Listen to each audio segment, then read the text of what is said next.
자, 시작하겠습니다. 1장이고요. 오늘 조금 복잡하고 힘들 수도 있어서 근데 굉장히 중요한 내용을 다루겠습니다. 네. 이 성경을 어떻게 봐야 되냐 이제 이런 내용이거든요. 자, 1장부터 시작하겠습니다. 35페이지입니다. 책 35페이지. 책 제목은 성경이란 무엇인가? 이번 장 1장의 제목은 성경이란 무엇인가입니다. 루터는 이렇게 이야기했죠. 오직 성경만이 이 땅의 모든 글과 교리의 진정한 주인이자 스승이다. 만약 이것이 인정되지 않는다면 성경이 무슨 쓸모가 있겠는가? 성경을 부인할수록 인간의 책과 교사에 더 만족하게 된다. 라고 하고 있기 때문에요. 저도 이 말을 동의하는데 우리가 교리도 살펴야 되고 신앙 고백서도 살펴야 되고 여러 가지 기본적인 것들 살펴야 되지만 우리 성경 신학을 통해서 성경 자체에 대해서 관심을 가지고 성경 해석하는 법, 그리고 성경이 또 무엇을 말하는가 이거를 성경 안에 들어가서 한번 살펴보도록 하겠습니다. 자, 첫 번째 단락은요. 굳이 우리가 살펴볼 필요 없이 미식 축구에 대해서 아주 뻔한 말이지만 미식 축구를 정의할 때 이것은 미식 축구다라는 것이 가장 기본적이고 정확한 개념이라는 내용이라고 할 수 있겠습니다. 자, 두 번째 단락이요. 성경에 다가갈 때 우리가 하는 첫 번째 질문은 보통 성경이 무엇을 말하느냐, 성경이 무엇을 말하고 있느냐 라는 건데 그것도 물론 훌륭한 질문이지만 우리는 다른 질문을 한번 던져봐야 된답니다. 그게 뭐냐면 우선적인 질문이죠. 성경이란 무엇이냐, 그러니까 성경이 말하는 것이 무엇이냐를 따지기 전에 그러면 성경이 무엇이냐를 먼저 이야기해봐야 된다는 것이죠. 자, 우리가 이 질문을 던져야 되는 이유는 성경이 말하는 것이 무엇인지 이해하려면 먼저 성경이 무엇인지를 이해해야 하기 때문이다. 우리가 당연히 이 질문을 던져봐야 되고요. 자기 스스로 어느 정도 답을 가지고 계셔야 됩니다. 그래야 우리가 변증을 할 수 있겠죠. 자, 세 줄 내려가세요. 성경은 다른 책과 마찬가지로 언어로 기록되어 있다라고 할 때 너무나 당연히 언어 해독 능력, 그러니까 독해 능력이 있어야 됩니다. 성경에 독해 능력이 있어야 되고요. 그렇지만 성경은 다른 책과 같지 않대요. 무엇보다 성경은 하나님의 말씀이다라고 이야기합니다. 하나님의 말씀. 셀프 디스클로저라 그러죠. 하나님의 자기 계시라고 이야기합니다. 하나님의 자기 계시. 여기는 하나님에 대해서, 우주에 대해서, 그리고 나와 보편 인간에 대해서, 보편 인간의 그런 운명에 대해서, 그리고 보편 인간이 살고 있는 그런 삶에 대해서 아주 자세히 나와 있죠. 그러니까 당연히 자기 백성을 향한 하나님의 뜻, 이렇게 우리가 이야기할 수 있습니다. 성경을 그렇게 정의할 수 있겠죠. 자, 우리가 성경을 올바르게 읽고 성경이 가르치는 모든 것을 실천할 수 있으려면 우선은 먼저 성경이 어떤 책인지를 알아야 되겠죠. 그러니까 성경이란 무엇인가라는 질문에 답을 달 수 있어야 됩니다. 자, 우리가 지난주에요. 서론에서 우리는 성경에 대해서 생각하는 방법으로 퍼즐 예화에 대해서 생각을 해봤는데요. 퍼즐은 이 저자에 의하면 모자이크랑 좀 다르다라는 변증을 펼쳐요. 퍼즐과 모자이크의 대조를 생각해보면 우선은요. 첫 번째 모자이크는 서로 다른 물건의 수많은 조각, 보통 독이나 창유리의 파편으로 이루어지는데 이런 조각들은 다양한 방식으로 배열하여, 그러니까 임의적으로 자기 마음대로 구성할 수 있다는 이야기죠. 그렇게 배열하여 어떤 모양이든지 만들어낼 수 있다라고 할 때 성경도 과연 그렇게 접근할 수 있을까요? 그렇지 않다는 것이죠. 성경은 오히려 모자이크보다 퍼즐식으로 접근하는 것이 어떻겠느냐. 자, 반면에 두 번째입니다.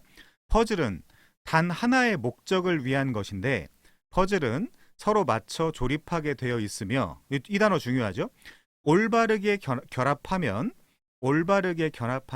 언제나 똑같은 그림이 나온다. 그럼 우리에 대한 적용점은요? 우리가 성경을 올바르게 이해할 때 여러 가지 본문들을 서로 간 본문이라고 말씀드렸잖아요. 인터텍스추얼리티라고도 표현할 수 있는데 그런 여러 가지 본문을 두고 이렇게 퍼즐을 맞춰가지고 올바른 결합을 한다면 분명히 거기서 진정한 의미의 단 하나의 의미의 웨스트민스터 신앙고백서대로 이야기한다면요. 단 하나의 의미의 올바른 의미를 파악할 수 있겠죠. 자, 이런 이야기를 저자가 하는 이유는 성경은 첫 번째 모자이크가 아니라 두 번째 퍼즐로 보는 것이 가장 좋다는 것을 당신이 깨닫게 되기를 바라기 때문이다. 퍼즐로 봐서 어떤 분명한 완성된 어떤 그런 그림, 모양, 형태가 나와야 된다는 거죠. 모자이크가 아니라요. 만약 성경이 모자이크와 같다면 조각들을 맞추는 방법은 중요하지 않을 것이다. 그렇죠? 자기 마음대로 구성해도 되고 구상해도 되고 뭐 그래도 되지만, 그러나 성경은 퍼즐과 같으며 하나님이 서로 들어맞도록 하시는 많은 부분으로 이루어졌기 때문에, 그러면 우리가 결과론적으로 이 이야기가 내가 그 구성한 이야기가 맞나 혹은 틀린가를 확인해 봐야 되겠죠. 자, 그래서 모든 조각이 전체와 어떻게 연결되는가 계속 반복해서 말씀드립니다.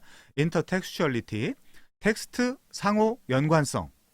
내가 지금 보고 있는 이 본문이 어느 본문과 연관되며 어느 본문이 또 해석을 해주고 있는가. 제가 이따 변증을 하겠지만 어떤 의미에서, 이 진정한 의미입니다. 성경은 내가 해석하는 게 아니에요. 성경은 성경이 내가 지금 보고 있는 그 본문을 해석해주고 있어요. 그 본문에 대한 해석이 성경 안에 나와 있는데 그 해석을 우리가 발견하는 거예요. 그거를 우리가 그냥 해석한다 이렇게 표현하기도 하지만, 그래서 개혁신학에서는 성경이 성경을 해석한다 이렇게 이야기하는 거예요. 우리는 그 해석된 그 해석을 발견하는 거예요. 그러니까 특정 본문만 봐서는 절대 안 돼요. 그것만 봐가지고는 이해할 수가 없어요. 텍스트, 인터텍스추얼리티, 텍스트 상호 연관성.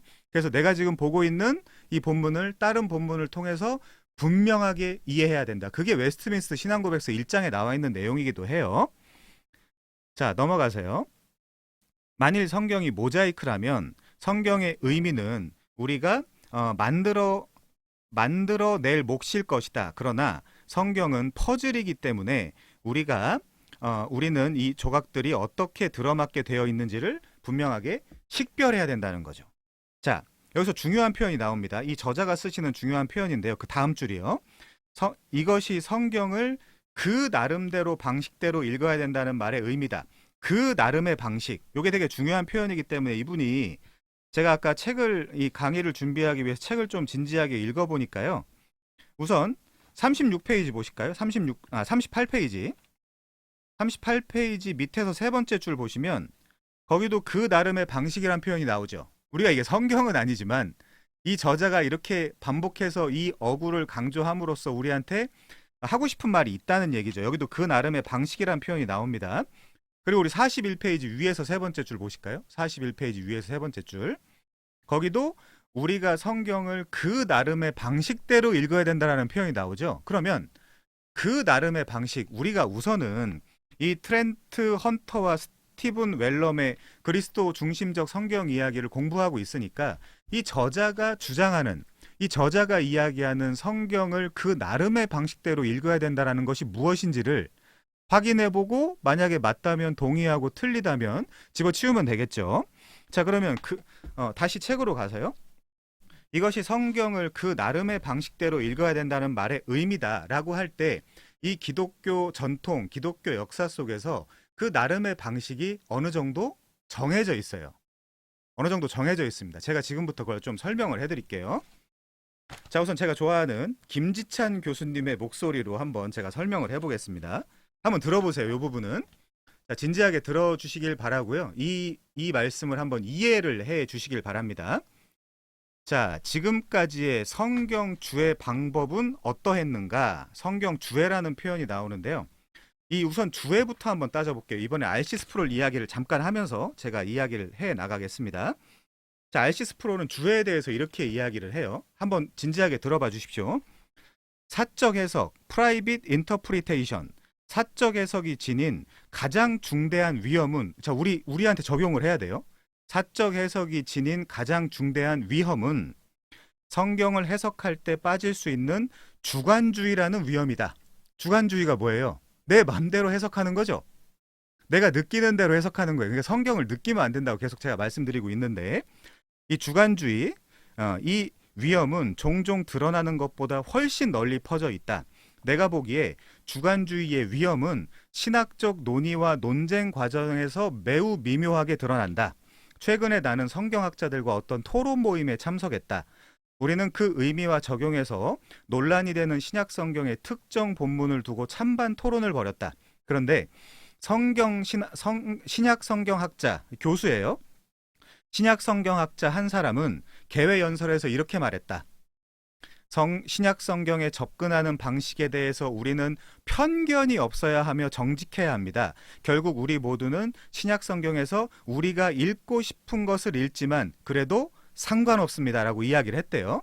자, 그래서 알시스 프롤이 나는 귀를 의심하지 않을 수 없었고 너무 놀란 나머지 반박조차 하지 못했다. 충격이 너무 커서 의견을 교환하는 것이 무익하다는 생각까지 들었다. 신학자가 공적인 자리에서 이렇게 노골적으로 자기 편견을 드러내는 것은 드문 일이다. 자, 성경은 편견 없이 읽어야 된다라는 것이 이 신약 성경학자의 편견일 수 있어요. 그렇죠? 자, 이렇게 노골적으로 자기 편견을 드러내는 것은 그렇죠? 편견이 없어야 한다라는 자기 편견이죠. 자, 우리 드문 일이다. 우리는 모두 자신이 발견하고 싶은 것을 성경에 넣어 읽으려는 자신의 악한 성향과 싸우려는 중이다. 우리 쉽게 이런 유혹을 받아요. 하지만 나는 늘상 그렇게 싸울 이유가 없다고 생각한다. 그런 성향을 제어할 수 있는 유효한 수단이 있다고 믿기 때문이다. 성경을 해석할 때 이처럼 주관주의를 쉽게 받아들인 성향은 일반 대중에게도 동일하게 만연되어 있다. 제 멋대로 읽고 싶어하는 그 성향을 이야기하는 거죠.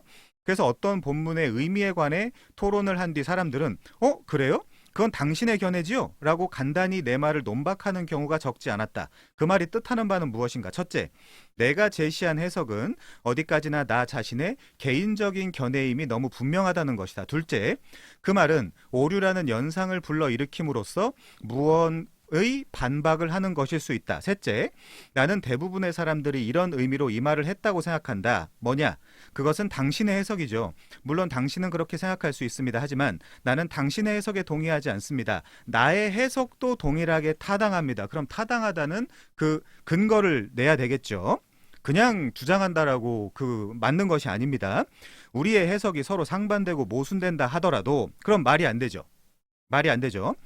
두 해석 모두 옳을 수 있습니다. 당신이 좋아하는 것은 무엇이든지 당신에게 참이고 내가 좋아하는 것은 무엇이든지 내게 참입니다. 말하자면 이 문화 상대주의의 그 어떤 그 기조를 끌고 들어와서 성경에서도 성경 해석의 상대주의를 주장하는 거잖아요.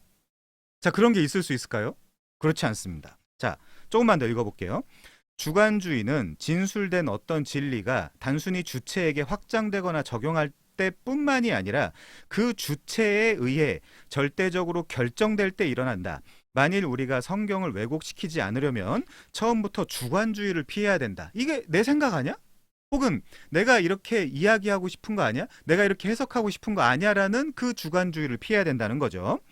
우리가 성경의 객관적인 이해를 추구한다라고 해서 성경을 차갑고 추상적이고 생명이 없는 그 무엇으로 축소시키는 것은 아니다. 말씀을 자신에게 적용하는 필수적인 일을 하기 전에 우리는 그 말씀의 의미를 문맥 안에서 이해해야 한다. 이렇게 이야기합니다. 자, 지금부터요. 제가 아까 주해라는 단어가 나와가지고 지금 이 설명을 하는 건데 그러면 주해가 무엇이냐? 제가 설명해 드리겠습니다. 성경학자들은 소위 주해, 그러니까 이게 석의라는 말과 동의어예요. 엑세제시스, 즉 석의와 엑세제시스입니다. 석의는 자기 해석, 요거는 에이스 제시스라고 우리가 읽을 수 있어요. 에이스 제시스. 이 에이스 제시스, 이거는 무슨 뜻이냐면요. 우리가 이 영어 단어를 네이버든 구글이든 쳐보면 나와요. 자기 해석, 에이스 제시스라고 영어 단어를 쳐보면 자기 사상을 개입시킨 주관적인 해석이라고 네이버에도 나옵니다. 우리가 그렇게 하고 있지 않은가 살펴봐야 돼요. 자, 다시 읽어보겠습니다. 성경학자들은 소위 석의와 자기 해석을 구분한다. 석의란 성경이 말하는 바를 설명하는 것을 의미한다. 이 용어는 밖으로 인도하다라는 뜻을 가진 헬라어 단어에서 온 것이다. 석의의 개념은 멋멋으로부터 또는 밖으로를 의미하는 접두어 X, 왜냐면 엑세제시스니까요. 그렇죠? X에 있다.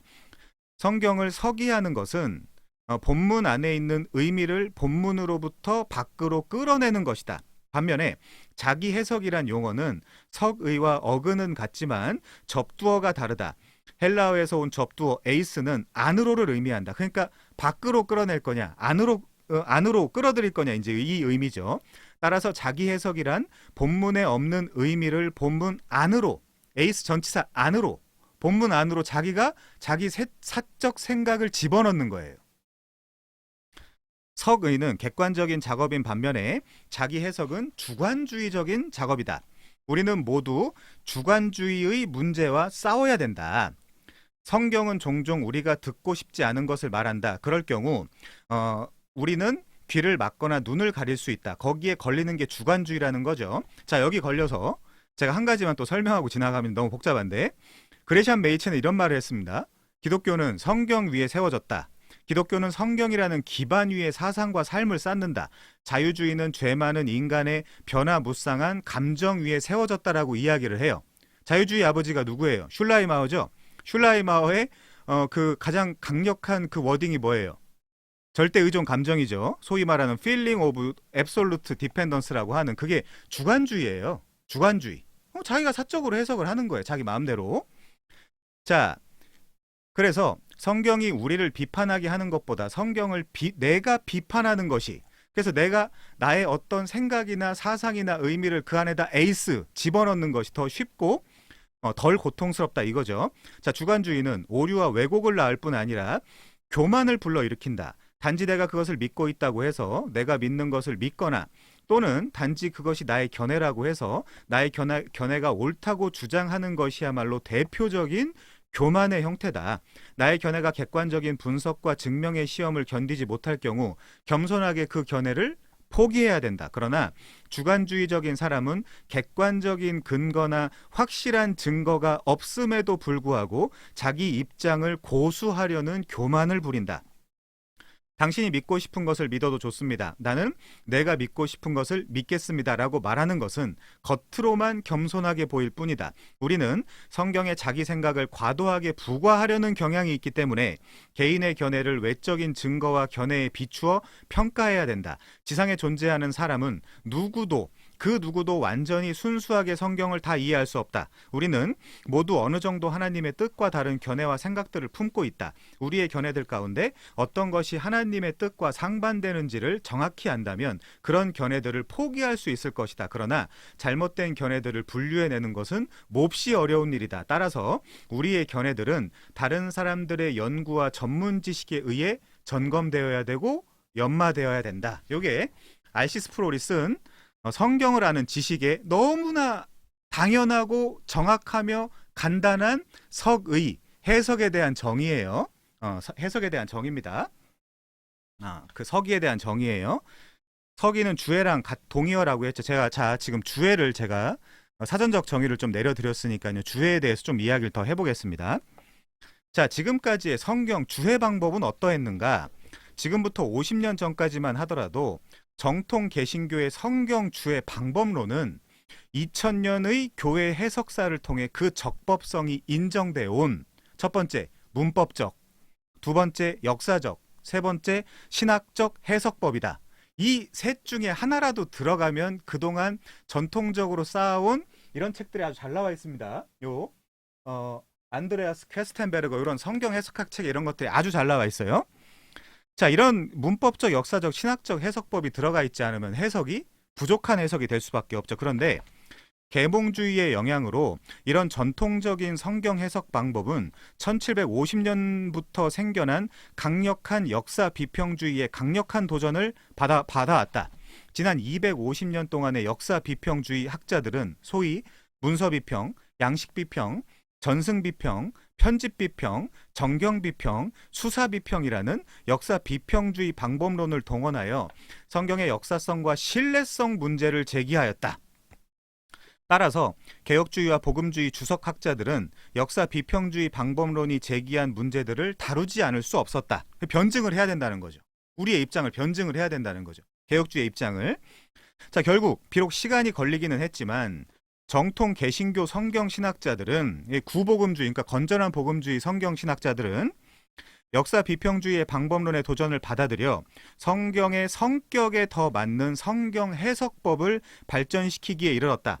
그동안의 문법적 해석법은 주로 문장 아랫 단위의 해석에만 집중하는 단점이 있어서 문장 이상의 큰 단락을 이해하는 데 어려움이 있었다. 게다가 주로 문법적인 부분만 다루다 보니 그랜마저 문법을 넘어서는 의미 창출 메커니즘을 이해하는 데 부족함이 있었다. 예를 들어 넘어가서요. 자, 우리가 다 알다시피 구약과 신약의 40%는 내러티브로 이루어져 있다. 내러티브가 뭐라 그랬어요? 성경신학이란 무엇인가 강의에서 일련의 연속성과 인과관계로 구성된 사건들로 이루어진 서사라 그랬잖아요. 자, 구약과 신약의 40% 이상이 내러티브인데 구약에서는 오경과 역사서가 대부분 내러티브로 되어 있다. 내러티브를 주해할 때, 엑세제시스, 서기할 때 등장인물을 어떻게 묘사하고 있으며 사건 전개가 어떤 구상적 전략에 의해 짜여져 있는지를 분석하지 않으면 성경 본문의 의미를 놓치기 쉽다. 따라서 성경 본문의 최하위 기절을 구성하는 언어적 층을 넘어서는 문예적 층에 대한 분석이 필요함을 절실히 느끼게 되었다. 따라서 최근의 개혁주의와 복음주의 성경학자들은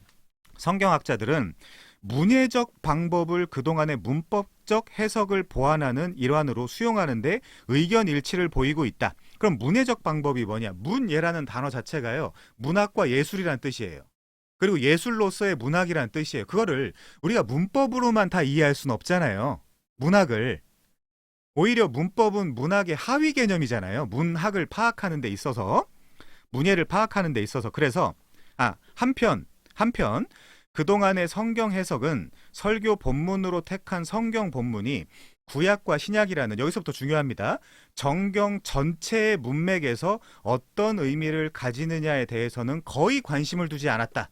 이게 지금 제가 이 성경 신학이란 무엇인가 이런 강의를 하면서 여러분들에게 계속해서 강조해주고 있는 게 그거예요. 내가 지금 보고 있는 본문을 정경적 맥락에서 다른 본문이 어떻게 설명해주고 있는가를 찾아야 된다. 우리는 먼저 무슨 다른 학자들이 이렇게 해석했다 이거 찾기 전에 그거는 2차, 3차적으로 이루어질 일이에요. 좀 이따 변증을 하겠지만 내가 우선 보고 있는 본문을 다른 본문이 어떻게 해석해주고 있는지 그거부터 찾아야 돼요. 그게 정경적 문맥 안에서의 해석을 찾는 방법입니다. 캐노니컬 컨텍스트. 자, 그러나 설교자가, 이제부터 설교자에 대한 이야기예요. 설교자가 하나님의 말씀을 제대로 전하기 위해서는 하나님의 계시를 담고 있는 성경 전체의 문맥 아래에서 부분 성경을 해석해야 한다.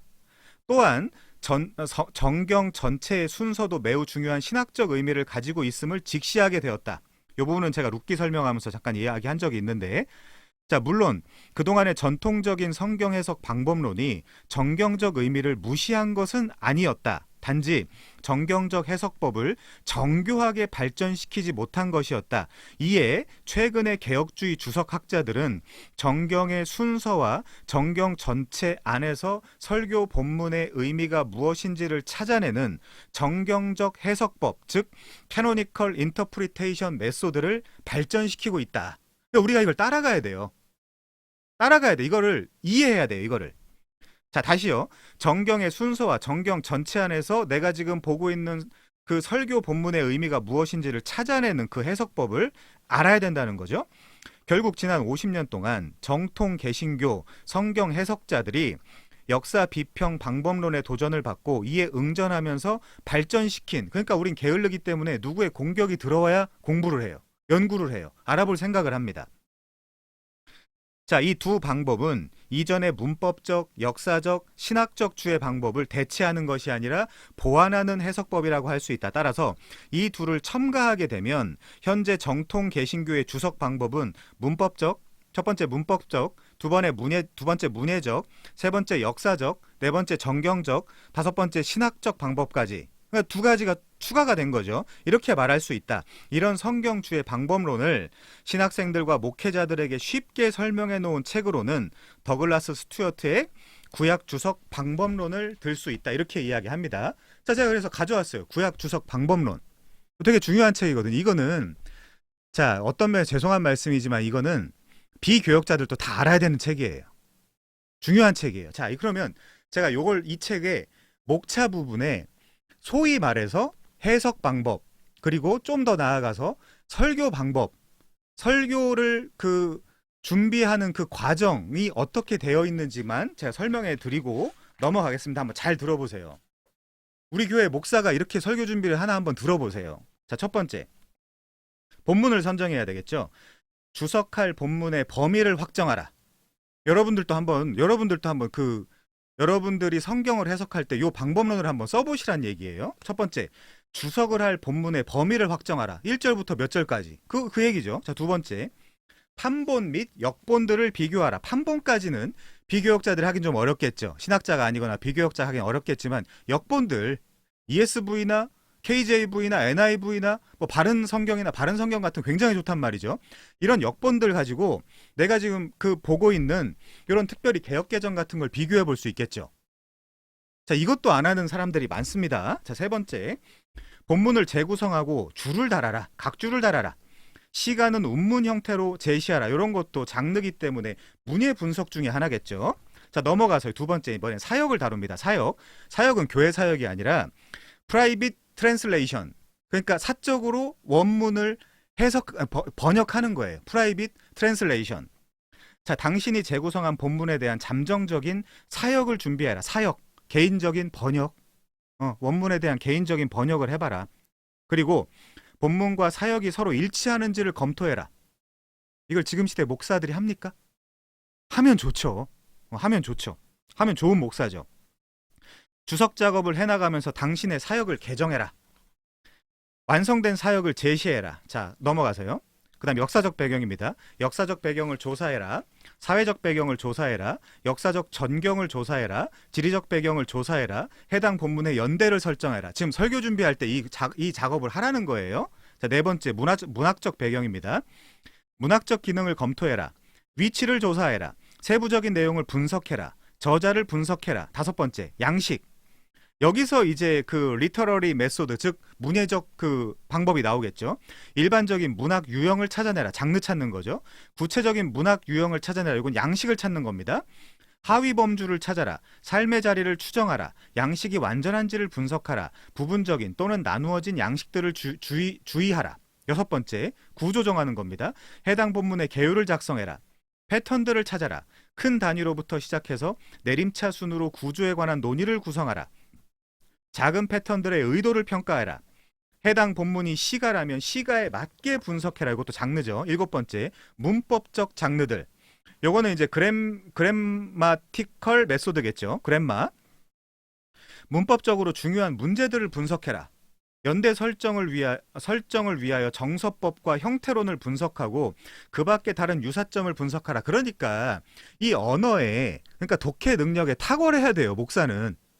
그리고 당연히 성도들도 나 목사만 의지하기 싫어. 내가 이 성경을 내가 프라이빗 인터프리테이션 사적으로 해석하고 싶어. 사적으로 번역할 뿐만이 아니라 사적으로 해석하고 싶어. 그러면 이건 너무나 자연스럽게 알아야 되는 이야기들이에요. 그게 나 거기까지 욕심 없어. 난 그냥 천국이나 갈래. 그런 사람이랑은 요 대화가 의미가 없겠죠. 여덟 번째, 사전적 자료들. 뜻이 분명치 않은 모든 단어들과 개념들을 설명하라. 가장 중요한 개념들, 단어들, 표현들에 집중해라. 제가 말씀을 듣고 집사님께서 원어 사전을 사셔가지고 확인하시는 작업하시는 거 너무 잘하시는 겁니다. 그게 시작이에요. 그렇게 하나하나씩 해나가시면 되는 거예요. 가장 중요한 단어들 또는 표현들에 대한 단어 연구를 행하라. 특별히 의미론적 특징들을 찾아내라. 자, 아홉 번째, 성경적 배경. 요것이 정경적 해석 방법론입니다. 해당 본문이 성경의 다른 곳에서 어떻게 사용되고 있는지를 분석해라. 이거죠. 제가 지금 강조하는 게 해당 본문이 성경의 다른 곳에서 어떻게 사용되고 있는지를 분석해라. 정경적 해석 방법론, 캐노니컬 인터프리테이션 메소드. 해당 본문과 성경의 나머지 부분과의 관계를 분석해라. 성경을 이해함에 있어서 해당 본문의 취지를 분석해라. 여기서 위기감을 안 느끼고 그건 목사들이나 하는 거지, 신학생들이나 하는 거지, 그러면 저는 하나님을 사랑할 자격이 없다고 보는 사람입니다. 요 말에 도전을 받으셔야 돼요. 나는 그냥 목사들이 주는 밥, 목사들이 주는 그 해석 나 그냥 받아 먹을래. 나 저기까지 관심 없어. 저는 그런 사람이랑 솔직히 얘기하고 싶지 않아요. 자, 열 번째, 신학. 요건 이제 신학적 해석 방법론이겠죠. 자, 해당 본문의 신학적인 위치를 정하라. 해당 본문에 의해서 제기되거나 해결되는 특정한 문제들을 찾아내라. 해당 본문의 신학적 기여를 분석해라. 자, 11번째입니다. 12번째까지 있어요. 2차적인 문헌들, 해당 본문에 관하여 다른 사람들이 말해왔던 것을 조사해라. 이제서야 다른 사람들이 써놓은 주석, 논문, 학술지를 검토하라는 거예요. 근데 우리는 너무 쉽게 가려고 하는 경향이 있어요. 야, 칼빈 주석 어딨어? 가져와. 야, 더글라스 부 주석 어딨어? 가져와. 너무 날로 먹으려고 하는 거 아닌가요? 자, 비교하고 조정하라. 당신의 발견들을 당신의 주석 논문 전반에 걸쳐서 적용하라. 12번째, 마지막입니다. 적용이겠죠. 어플리케이션. 삶의 문제들을 목록으로 작성하라. 적용의 성격을 분명히 하라. 정보를 제공해주기 위한 것인가. 그러니까 어떤 목사는 이 성경 해석을 칠로하고 적용을 3으로 해라. 이 3은 무조건 삶에 관련돼야 되는 것이다라고 이야기하지만 이 학자 더글라스 스튜어트는 정보를 제공해주기 위한 것도 적용이라는 거예요. 아니면 지시하기 위한 것인가. 요게 삶을 어떻게 살 것인지에 대한 디렉션을 주라는 거죠. 설교자로서. 적용이 가능한 분야를 분명히 하라. 그것이 믿음이냐 아니면 행위냐. 그러니까 믿음도 적용이 될 수 있는 거예요. 이 학자에 따르면. 자, 그 다음에 적용의 대상, 청중을 확인하라. 적용의 범주들을 확정하라. 적용의 시간 초점을 결정하라. 적용의 한계들을 확정해라. 그리고 개요에서 논문으로 옮겨간 다음에 그 다음에 뭐 하는 거예요? 드디어 내 개인 설교문을 작성하는 거예요. 자, 이게 신학교 1, 2학년 때 배우는 책이거든요. 요렇게 요 과정을 잘 겪어서 설교문을 작성하는 사람이 한국교회 몇 명이나 있을까요? 이게 한국교회의 재앙적 상황인 거예요. 이게 요걸 다 하진 못한다 하더라도 요 책을 요런 책들, 요런 이 주석 방법론 책들을 충실히 익혀서 내 나름대로 성경의 해석을 하고 설교문을 작성하는 내 나름의 방식은 분명히 정해져 있어야 되겠죠. 좀 더 여기서 도전을 받는 비교역자들은 나도 그렇게 성경을 해석해 봐야 되겠다. 어떻게 이 시대에 사도 바울의 설교도 분석해보고 분별하라고 하는데 어떻게 이 시대의 목사들의 그 말을 그냥 내가 고지고대로 들을 수 있겠는가? 나는 그 수준에 머무르고 싶지 않다. 나는 더 나아가서 하나님의 말씀을 내가 사적으로 해석하고 내 삶에 사적으로 적용하고 싶다라는 데까지 가야죠. 자, 이것이 구약 주석 방법론. 이따가 또 그 시간이 될는지 모르겠지만 이따 또 이야기를 하도록 하겠습니다. 자, 36페이지 우리 책 36페이지. 이것이 성경을 그 나름의 방식대로 읽어야 된다는 말의 의미예요. 제가 지금 더글라스 스튜어트의 그 구약 주석 방법론에서 목차로 설명한 부분입니다. 그 나름의 방식이 교회 역사 속에, 교회사 속에 정해져 있는데 나는 그 방법 싫어. 나는 나의 독창적인 방법이 좋아. 그게 교만한 거예요. 그게 교만한 거예요. 자, 성경은 우리에게 있는 그대로 읽을 것을 요구한다. 그게 뭐라고요? 문해적 방법론, 문법적 방법론, 역사적 방법론, 정경적 방법론, 신학적 방법론, 이런 것들이죠. 이런 걸 깡그리다 무시한 채 나의 독창적인 해석을 해 나가겠다. 그런 사람이랑 굉장히 위험하겠죠. 그게 교주입니다. 그런 사람은 교주가 될 가능성이 높겠죠. 자, 그러면 성경이란 무엇인가? 이것은 매우 커다란 질문이다. 따라서 다음과 같은 세 가지 개별 질문으로 나누려고 한다. 자, 첫 번째는요, 성경은 누가 썼는가에 대한 이슈입니다. 자, 두 번째, 성경은 어떻게 우리에게 주어졌는가? 세 번째, 성경의 핵심 내용은 무엇인가? 요 세 가지를 한번 살펴보도록 하겠습니다. 자, 37페이지요. 첫 번째, 성경은 누가 썼는가? 어떤 책을 처음 집어들면 당신은 보통 저자가 누구인지를 살펴본다. 아마 저자의 경험이나 학력, 경력을 살펴볼 것이다. 14살짜리 소년이 좋은 엄마가 되는 법에 대한 쓴 책을 진지하게 받아들이기는 어려울 것이다. 책의 저자가 누구인지가 책을 얼마나 진지하게 받아들이며 얼마나 주의 깊게 읽을 것인가를 좌우한다는 거죠. 그러므로 성경을 누가 썼는지는 매우 중요한 문제가 될 수 있겠죠, 우리에게. 자, 성경의 저자에 대해서는 이렇게 요약할 수 있다. 성경은 인간 저자들이, 그래서 저희 같은 경우는 저자라는 표현을 인간인들한테 잘 안 붙이고 기자라는 표현을 좀 더 많이 갖다 붙입니다.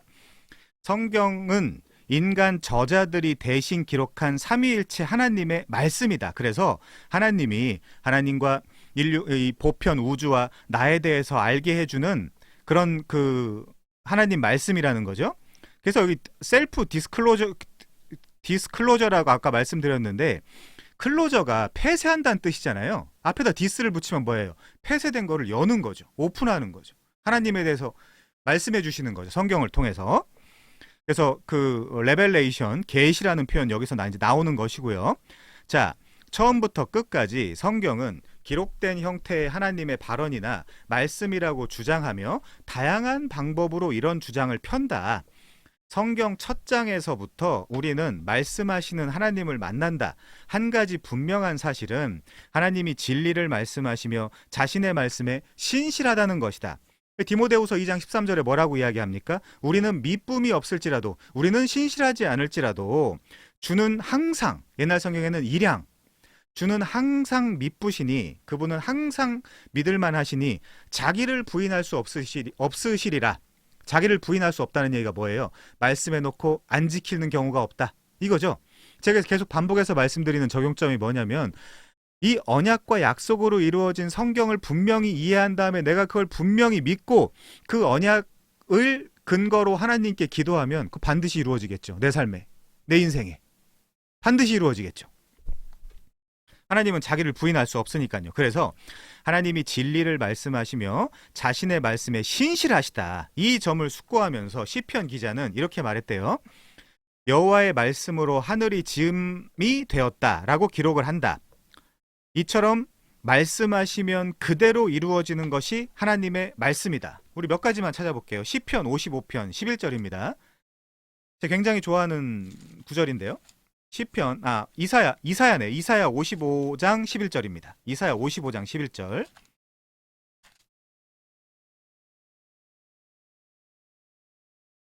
(6절부터) 한번 읽어보세요. 문맥적으로 11절만 읽겠습니다. 시간이 없는 관계로. 내 입에서 나가는 말도 이와 같이 헛되이 내게로 돌아오지 아니하고 나의 기뻐하는 뜻을 이루며 내가 보낸 일에 형통함이다. 그렇죠? 내 입에서 나가는 말, 그게 뭐예요?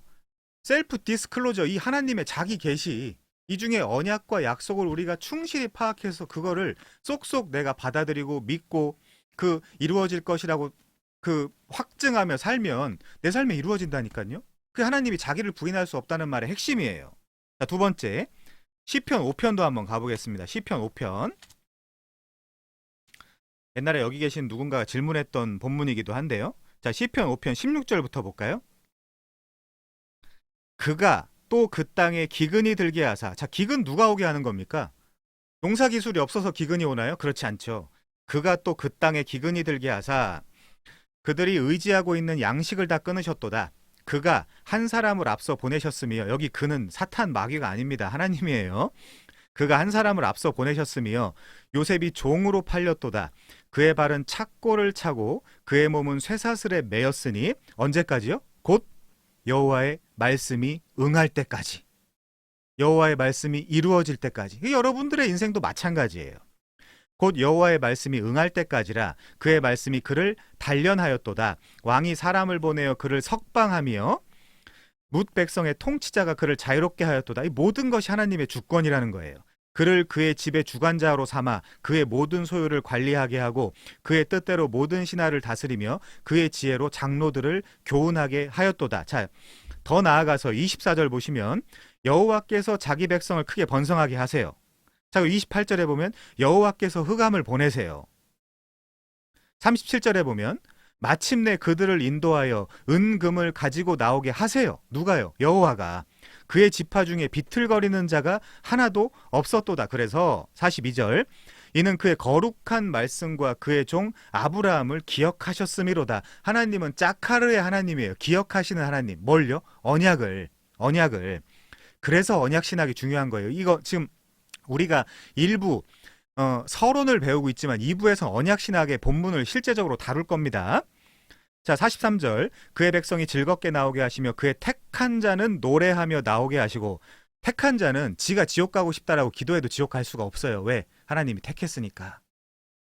우리의 인식 속에서 하나님, 저는 천국 가고 싶지 않아요, 지옥 가고 싶어요라고 아무리 발버둥 치고 애써도 하나님이 택했기 때문에 개를 때리든 패든 무슨 고난을 주든 핍박을 주든 환난을 통해서 바꾸든 뭘 해서든지 하나님이 자기의 목적, 이 자기 자녀의 어느 정도가 아니라 자기 자녀의 그 목표와 목적에 꼴이 나게 하세요, 하나님이.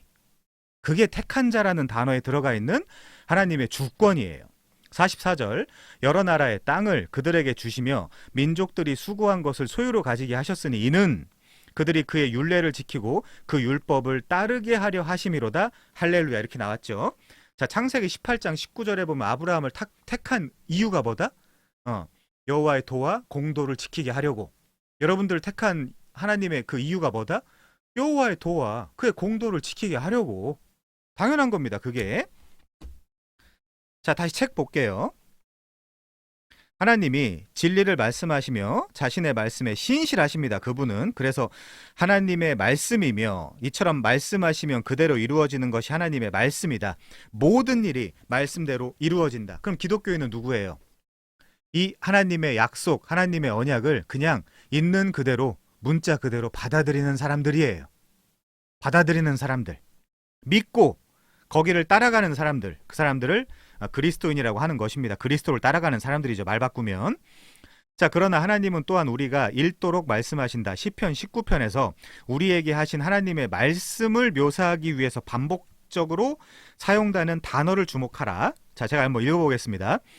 여호와의 율법은 완전하여 영혼을 소성시키며 여호와의 증거는 확실하여 우둔한 자를 지혜롭게 하며 여호와의 교훈은 정직하여 마음을 기쁘게 하고 여호와의 계명은 순결하여 눈을 밝히 하시도다. 여호와를 경외하는 도는 정결하며 영원까지 이르고 여호와의 법도 진실하여 다 의로우니 금 곧 많은 순금보다 더 사모할 것이며 꿀과 송이꿀보다 더 달도다. 또 주의 종이 이것으로 경고를 받고, 여기서의 이것, 지시대명사가 뭡니까? 하나님의 율법, 하나님의 증거, 하나님의 교훈, 하나님의 계명, 하나님의 도, 하나님의 법이겠죠. 법. 이런 것들로 경고를 받고 이것을 지킴으로 상이 크니이다. 우리 다 여호와의 도와 여호와의 공도를 지키게 하려고 아브라함을 부르신 것처럼 우리도 다 그 운명으로 가게 되어 있죠. 그래서 결국에 그런 행위가, 그 믿음의 행위가, 야고보서에서 말하는 건 그거죠. 그 믿음의 행위가 너한테 안 나타나냐? 그럼 너는 아닌 것 같다. 아닌 것 같다가 아니죠. 아니다. 이렇게 나오는 거예요. 자, 넘어가겠습니다. 비록 여기서 직접 언급하지는 않지만 시편 19편의 저자는 성경의 본질이 하나님의 본질과 관련이 있다는 점을 우리가 깨닫기를 바란다. 성경은 하나님의 율법과 하나님의 증거와 하나님의 교훈이다. 하나님의 말씀은 하나님의 완전하심과 순결, 진실하심과 헤아릴 수 없는 가치를 반영한다. 그래서 시편 119편 103절에도 이렇게 나와 있죠. 하나님의 말씀은 꿀송이 같다. 이렇게 나와 있죠. 19편이나 119편 02. 자, 꿀송이라는 표현이 나옵니다. 그만큼 달다는 거죠. 성경이 영감되었다는 것은 맞는 말이다. 요건 우리 믿는 입장에서 맞는 말이에요. 우리는 믿는 거니까 이거를. 그런데 이 말은 정확하게 무슨 말인가? 영감이라는 말이 영어 단어에서 다양한 의미로 사용된다. 다양한 의미를 지니기 때문에 이 말의 용법은 종종 분명하지 않다. 자, 이거 제가 설명했던 건데요. 최근에 성경적으로 영감이라는 단어가 성경과 관련해 사용될 때는 숨을 내쉬다. 떼오푸뉴스토스, 푸네오가 내쉬는 거고 떼오가 하나님이죠. 라는 의미로 이해되는 것이 가장 적절하다. 자, 이 부분은요. 알시 스프롤의 또 이제 목소리를 제가 또 한번 들려드릴게요. 이분이 쓴 글을.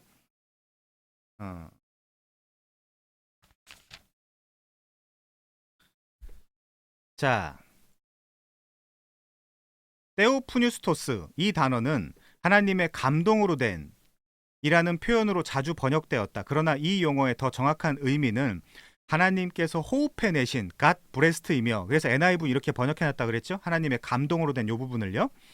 하나님께서 들이마신 것이 아니라 내신 것을 가리킨다. 따라서 이 헬라어 단어는 들이심을 뜻하는 인스퍼레이션보다 내심을 뜻하는 엑스피레이션으로 번역하는 것이 더 나을 것이다. 그러니까 내시면 엑스, 들이시면 인, 이렇게 우리가 이야기하면 되겠죠. 이 부분을 사람들이 많이 틀리기 때문에 제가 일부러 한번 인용을 해봤습니다. 최근에 제가 몇 번 이 얘기를 했던 것 같으니까요. 넘어갈게요. 인스퍼레이션, 익스퍼레이션은 우리가 구분을 하셔야 됩니다. 영감을 받은 쪽에서 인쓰겠죠. 영감을 준 입장에서 익쓰겠죠. 자, 이는 성경을 통해 우리에게 의사를 전달하시는 하나님의 독자적인 주도권과 행위를 강조하는 디모데후서 3장 16절에 사용된 영감이라는 단어를 볼 때 분명히 알 수 있다. 디모데후서 3장 16절은 모든 성경은 하나님의 감동으로 된 것이라고 표현을 하죠. 제가 최근에 이 말씀도 드렸습니다. 자유주의나 신정통주의의 일부 사람들은 이 부분을 이렇게 이야기한다 그랬죠. 하나님의 감동으로 된 모든 성경은, 그럼 하나님의 감동으로 되지 않은 성경도 있다라는 뜻을 깔고 가는 거예요. 자, 모든 성경은 하나님의 감동으로 된 것. 여기 보세요. 하나님이 숨을 내쉬신 것. 하나님 입장에서 익스라 그랬어요. 아무렇게나 그냥 인스퍼레이션이라고 말씀하시면 안 됩니다. 그래서 NIV 번역이 좋아요. 갓 브레스트. 하나님이 숨을 내쉬었다. 이렇게. 자, 하나님이 성경을 내쉬었다. 성경에 숨을 불어넣으셨다라는 말은 성경의 모든 것이 하나님에게서 나온 것, 곧 성경이 하나님 자신의 말씀이라는 것을 의미한다. 그러면 이 장의 이 파트의 제목에 합당한 그 저자는 누구겠어요? 1차적으로 하나님이겠죠. 자, 지금 그 얘기 하는 겁니다. 지금 저자가. 자, 성경은 하나님 자신의 말씀이다라는 것을 의미한다. 이 말은 우리가 성경을 그 나름의 방식으로 읽으려면 성경을 하나님의 책, 곧 삼위일체 하나님이 쓰신 책으로 읽어야 한다라는 뜻이다. 인간적으로 이야기하면 최소한 아까 더글라스 스튜어트가 이야기한 그가 제시한 방법론들을 지켜야 되고요. 우리 신적인 이야기를 하면 누구한테 의지를 하면서 성경을 읽어야 될까요? 하나님이겠죠, 우선. 우선은 더글라스 스튜어트 이런 방법론을 따르기 전부터 하나님, 제가 지금부터 하나님이 저한테 주신 하나님의 러브레터 성경을 읽으려고 해요. 그렇지만 저는 오류도 많고 모순도 많고 머리도 나쁘고 뭐 여러 가지 연약하고 문제점이 많은 자이므로 하나님, 이 성경을 읽고 연구할 때 하나님 저를 도와주세요 라는 하나님을 의지하는 그걸 우리가 기저에 깔고 그 다음에 더글라스 스튜어트를 따르든 알시스 프로를 따르든 칼빈의 주석 방법론을 따르든 그렇게 해야 되겠죠. 자, 그 부분을 놓치면 우리는 더 이상 신자가 아니에요. 기술자예요. 그냥 성경을 해석하기 위한 기술자예요. 그렇게 가면. 자, 우리 신자이기 때문에 성령을 의지하되 다만 교회사 속에서 계속해서 정립돼 온 그리고 발전해 온 역사 속에서 문예적, 문법적, 역사적, 정경적, 신학적 방법론을 따르는 것이 가장 건강하다라고 이야기할 수 있겠습니다. 아, 나는 싫어요. 나는 나의 방법론이 좋아요. 교주하세요. 그러면 자, 그렇게 얘기할 수밖에 없겠죠. 자, 제일 밑에 줄입니다. 하나님의 아들인 예수님이 자신의 사역에 성경을 사용하신 방식은 이 점을 보여준다. 예수님은 권위 있게 구약을 인용하셨는데 약간 비문 같아요. 예수님은 이 표현이 더 낫겠죠. 예수님은 권위 있는 구약을 인용하셨는데 여기 이제 인용했다라고 할 때 영어 단어로 쿼테이션이라는 단어를 쓰거든요. 그래서 우리가 이 따옴표를 쓸 때 쿼테이션 막스 이렇게 이야기하잖아요. 쿼테이션 안에 들어있는 어디서 긁어온 레퍼런스를 어디서 긁어온 이야기를 할 때 이제 쿼테이션 마크 안에다가 어디서 긁어왔다라고 이제 표현을 하잖아요. 자, 예수님은 권위 있는 구약을 인용하셨는데 이는 여기선 성경이 구약이겠죠. 이는 구약이 말한 것이 하나님이 하신 말씀이기 때문이었다. 이처럼 성경은 하나님이 성경의 저자이심을 증명한다. 이게 자증한다는 거죠. 자증한다는 거죠. 성경 자체가. 그러면 성경은 누가 썼는가? 하나님이 기자들을 사용하셨다는 거예요. 자, 이 부분에 있어서 제가 그 유기적 영감과 축자 영감이라는 걸 조금 설명해 드릴게요. 왜냐하면 이게 우리의 입장이기 때문에 그렇습니다. 유기적 영감이 뭐냐? 자, 유기적 영감, 오르가닉입니다. 요 오르가닉. 성령께서 성경 기자들을 감동시켜 그들 각 개인의 성격, 재능, 은사, 교양, 문체 등을 유기적으로 사용하여 성경 기록의 조화를 이루게 하셨다는 주장이다. 어부였던 요한의 글이나 의사였던 누가의 글은 이 문법적으로 그리고 문해적으로 굉장한 차이가 있어요. 굉장한 차이가 있어요. 성경 기록 당시 성령께서는 성경 기자들을 감동시켜 그들의 자질이 죄의 영향하에 들지 않도록 주권적으로 그들의 마음을 조명하셨고 기억을 새롭게 하셨으며 심지어 용어 하나의 선택에 이르게까지도 지도하시고 간섭하셨다는 주장이 유기적 영감설이다. 그러므로 성경은 각 기자 개인의 문체적, 시대적 특성을 포함하고 있으나 그것들이 모두 성령의 감독하에 유기적으로 이루어진 것이기 때문에 결코 오류에 이르지 아니하였다는 견해이다. 개혁주의 신학은 이 유기적 영감론을 성경 영감의 성질에 대한 정설로 삼고 있다. 제 입장도 강사기 때문에 제 입장도 말씀드려야 되겠지만 저는 유기적 영감을 따릅니다. 자, 두 번째. 우리는 완전 영감설이죠. 축자 영감이라고 이야기하기도 하는 자, 기계적 영감설이나 부분 영감설과 구분하는 성경 자체의 증언에 따라 성경 전체가 완전히 영감되었다라는 주장을 받아들이는 것이 완전 영감설이다. 이 견해는 영감이 성경에 사용된 모든 낱말에 이르기까지 확장되었다고 믿는다. 이것을 축자적으로 영감되었다라고 하는데 그렇다고 축자적 영감이 기계적 영감을 의미하는 것은 아니다. 기계적 영감은 뭐냐면요. 메카니컬인데요. 딕테이션, 그냥 받아쓰기 한 거예요. 받아쓰기 한 거 그냥 이 성경 기자들이. 완전 영감설은 모든 성경은 하나님의 감동으로 된 것이라는 바울의 메시지를 통해서도 확인된다. 베드로는 바울의 서신들을 구약의 문서들과 동일한 위치에 두었다 뿐만 아니라 성령께서 성경의 용어, 문체, 표현에 대해서도 영감하셨으므로 성경 어느 부분, 어떤 단어 하나에 이르기까지 세밀한 주의를 기울여야 한다라고 증거하셨다. 그리스도께서는 성경의 1.1핵이라도 패하지 않는다는 말씀으로 이 사실을 강조하셨다. 따라서 우리는 이 완전 영감설을 영감의 범위에 대한 정설로 받아들인다. 이제 이거죠. 자, 다시 책 볼게요. 39페이지 위에서 세 번째 줄이요. 성경은 하나님이 성경의 저자임을 증명한다. 그런데 성경은 누가 썼는가? 하나님이 기자들을 사용하셨다는 거죠. 그래서 우리가 받아들이는 입장은 유기적 영감과 축자 영감으로 대표될 수 있습니다. 이 부분은 그 구글링을 해보시면 나와요. 아니, 제가 이따 올려드릴게요. 제가 지금 인용한 글을 올려드리겠습니다.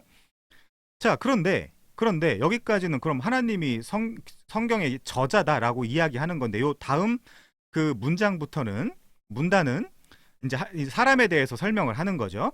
자, 그러나 성경이 하나님의 말씀이라는 것은 맞는 말이기는 하지만 성경은 또한 인간 저자들의 대행을 통해 기록된 하나님의 말씀이다. 성경을 인간 저자들이 썼다는 점도 명백하다.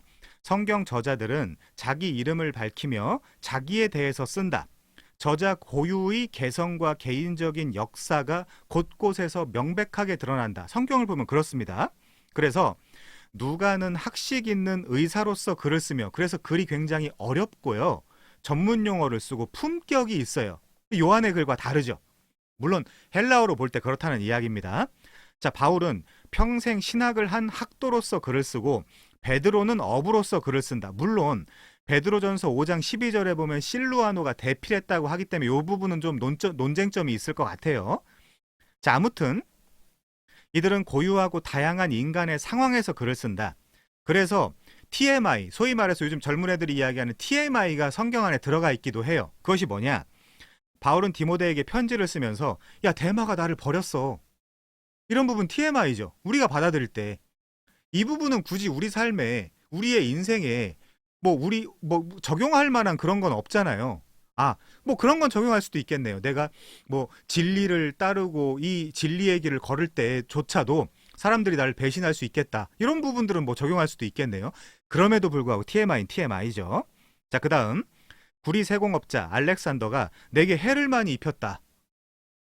이런 부분도 그렇게 우리 삶에 핵심적으로 중요한 어떤 여기서 교리를 추출해낸다거나 그럴 수 있는 부분들은 아니죠. 자, 세 번째, 바울은 디모데에게 내가 들어와 가보의 집에 둔 겉옷을 가지고 와라. 나 춥다. 책도 좀 가지고 와라. 이런 부분도 뭐 딱히 우리 삶에 그렇게 뭐 크게 그 영향을 미치지 않을 TMI, 투머치 인포메이션이 맞죠. 자, 이것들은 인간의 상황이나 실망, 바람들을 이야기한다. 그래서 제가 바울 서신은 오케이셔널 레터, 그러니까 상황 서신이라고 말씀을 드렸었죠. 그 상황 서신을 오해하신 분도 계신데, 자, 넘어가세요. 그리고 예를 들어서 이 사도 바울 같은 경우는 서바나, 지금으로 이야기하면 스페인인데요. 사도 바울의 인식 속에서는 그 당시에 스페인이 땅끝인 줄 알고 내가 스페인까지 가야 된다라는 말을 썼어요. 그럼 그 부분은 당연히 사도 바울의 인식의 오류지만 그거는 하나님의 인식의 오류가 아니라 사도 바울 개인의 인식의 오류잖아요. 우리가 이제 그런 부분들은 어느 정도 받아들여 줄 수 있다. 사도 바울 자체가 모든 것을 알고 있거나 그런 건 아니잖아요. 그렇지 않았다면 자기가 자기 옷을 가지고 왔겠죠. 자기가 자기 책을 가지고 왔겠죠. 그렇게 부탁할 필요가 없게요. 자, 다음 단락입니다. 하나님은 이 사람들에게 성경을 받아쓰게 하지 않으셨다. 이게 딕테이션, 이게 기계적 영감설이에요. 이게 기계적 영감설. 하나님은 오랜 세월 동안 인간 저자들을 통해 주권적이고 초자연적으로 하나님의 말씀을 내쉬셨다. 이게 익스피레이션, 이렇게 우리가 이야기할 수 있겠죠. 신학자들은 이런 현상을 이중저자라고 부른다. 첫 번째 저자가 누구예요? 하나님. 두 번째 기자가 누구예요? 인간. 인간. 약 40여 명에 있다 그러죠. 성경을 기록한 기자들이 한 40여 명이 있습니다. 이 말은 그야말로 성경이 인간 저자의 저술인 동시에, 이거 기자라고 설명해도 됩니다. 하나님의 말씀이라는 의미다. 그러니까 하나님의 말씀을, 그러니까 하나님이 하나님의 말씀을 인간 저자의 손을 통해서 그리고 그의 상황을 통해서 기록하게 하셨다. 이게 유기적 영감설이에요. 그리고 그럼에도 불구하고 하나하나 한 단어 하나 더 한 단어 한 단어 한 센텐스 한 센텐스 패러그래프 모든 것이 다 오류가 없다. 그게 축자 영감이에요. 그 부분은 약간 우리가 구분이 필요하죠. 자, 하나님과 인간이라는 두 저자의 관계를 어떻게 요약할 수 있을까? 이 질문에 답하는 데는 다음 두 성경 본문이 매우 중요하다. 자, 제일 밑에요. 예언은 언제든지 사람의 뜻으로 낸 것이 아니요 오직 성령의 감동하심을 받은 사람들이 하나님께 받아 말한 것임이라. 요즘 신사도들이 말하는 그런 싸구려 예언이 전혀 아니죠. 자, 진리, 복음, 그 구원에 관련된 그런 예언입니다. 그래서 여기서 중요한 단어는 감동과 그리고 바다라는 단어겠죠. 바다. 그래서 여기서는 기계적이 아니라 메커니컬하게가 아니라 유기적이다. 유기적으로 받은 거다. 물론 역동적이라는 그 역동적 영감설도 있는데 그것도 아닙니다. 자, 40페이지. 그 부분은 조직신학 공부할 때 좀 더 자세히 다루기로 하고요. 자, 40페이지입니다. 모든 성경은 하나님의 감동으로 된 것으로, 여긴 테오프뉴스토스죠.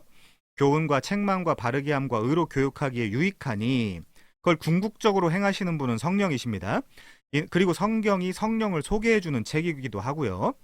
자, 이는 하나님의 사람으로 온전하게 하며 모든 선한 일을 행할 능력을 갖추려 함이라. 자, 첫 번째 본문에서 베드로는 성경 저자들이 자기 스스로 말하지 않았다고 상기시킨다.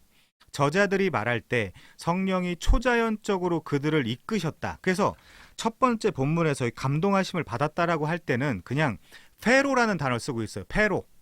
페로가 뭐냐? 말 그대로 이끌었다라는 뜻이에요. 운반하다, 가져왔다, 이끌었다, 그런 뜻입니다. 페로. 자, 저자들이 자유롭게 썼을 때 하나님이 주권적으로 역사하셔서 그들이 쓴 것이 하나님이 쓰기 원하셨던 것이 되게 하셨다라는 거죠. 하나님이 주도적으로 사람들을 택하셔서. 자, 두 번째 본문 디모데후서 3장 16절 이하. 두 번째 본문에서 바울은 저자들이 기록한 본문은 하나님이 뇌신 것, 익스퍼레이션이라고 강조한다. 이 두 본문을 볼 때, 이 부분은 이제 감동, 이 부분은 테오프뉴스토스겠죠. 이 두 본문을 볼 때 우리는 성경의 인간 저자가 쓴 것은 무엇이든지 하나님이 쓰기 원하신 것이라고 말할 수 있다. 그래서 여기 아주 그 영어 문장으로 금언이 있어요. 성경이 말하는 것은 하나님의 말씀이다. 이 부분을 What the Bible says, God says 이렇게 이야기합니다. What the Bible says, God says. 성경이 말하는 것은 하나님이 말한 것이다. 하나님이 말하려는 것이다. 자, 라는 것이 성경이 무엇인지를 요약하는 유용한 방법이다. What the Bible says, God says. 하나님의 자기 계시. Self disclosure. disclosure. 폐쇄된 것을 연다. 하나님이. 자, 그렇게. 그래서 계시예요. 레벨레이션. 라틴어로 하면 레벨라치오 이렇게 되겠죠. 언베일링. 베일에 감춰져 있는 거를 보자기를 치우는 개념이죠. 언베일링이라는 것은. 자, 그래서 성경은 완전한 권위를 가지고 오류 없이 말한다. 이건 우리가 동의하는 신념이며 믿음 체계입니다. 성경을 그렇게 우리가 받아들이고 있죠. 자, 마지막 단락이요. 성경에 대한 이런 견해를 모든 사람이 받아들이는 것은 아니다. 당연하죠. 어떤 이들은 성경의 인간적인 특성이 인간의 오류를 수반할 수밖에 없다고 주장을 한다. 이 주장을 확증하기 위해 그들은 우리 인간의 유한성과 시간에 제한받지 않는 상태에 호소하는 한편 성경은 믿음과 실천의 문제에 대해 말하는 경우에만 하나님이 하시는 말씀이라고 주장하려고 한다. 옛날에는 무호성이라는 개념이 있었고요. 무류성이라는 개념이 있어서 이게 상호 보완적으로 굉장히 우리한테 유용한 개념이었는데 요즘 현대학자들이 살짝 무류성이라는 개념을 쓸 때 뭐라고 정의하냐면요. 여기 정확하게 나와 있어요. 이게 현대학자의 개념이에요. 성경은 믿음과 실천의 문제에 대해서 말하는 경우에만 하나님이 하시는 말씀이라고 주장을 하려고 한다. 이거예요. 이게 현대의 무류성에 대한 개념이에요. 이런 것들은 검색하면 얼마든지 나오겠죠. 자, 다른 이들은 성경이 단지 하나님의 계시의 기록일 뿐이며 따라서 성경이 영감되었다는 말은 저자가 하나님에 대해 영감 있는 경험을 한 일을 기록했다는 뜻이라고 주장한다. 이 경험은 굉장히 주관주의로 치우칠 수 있죠. 경험, 이성, 느낌 같은 거요.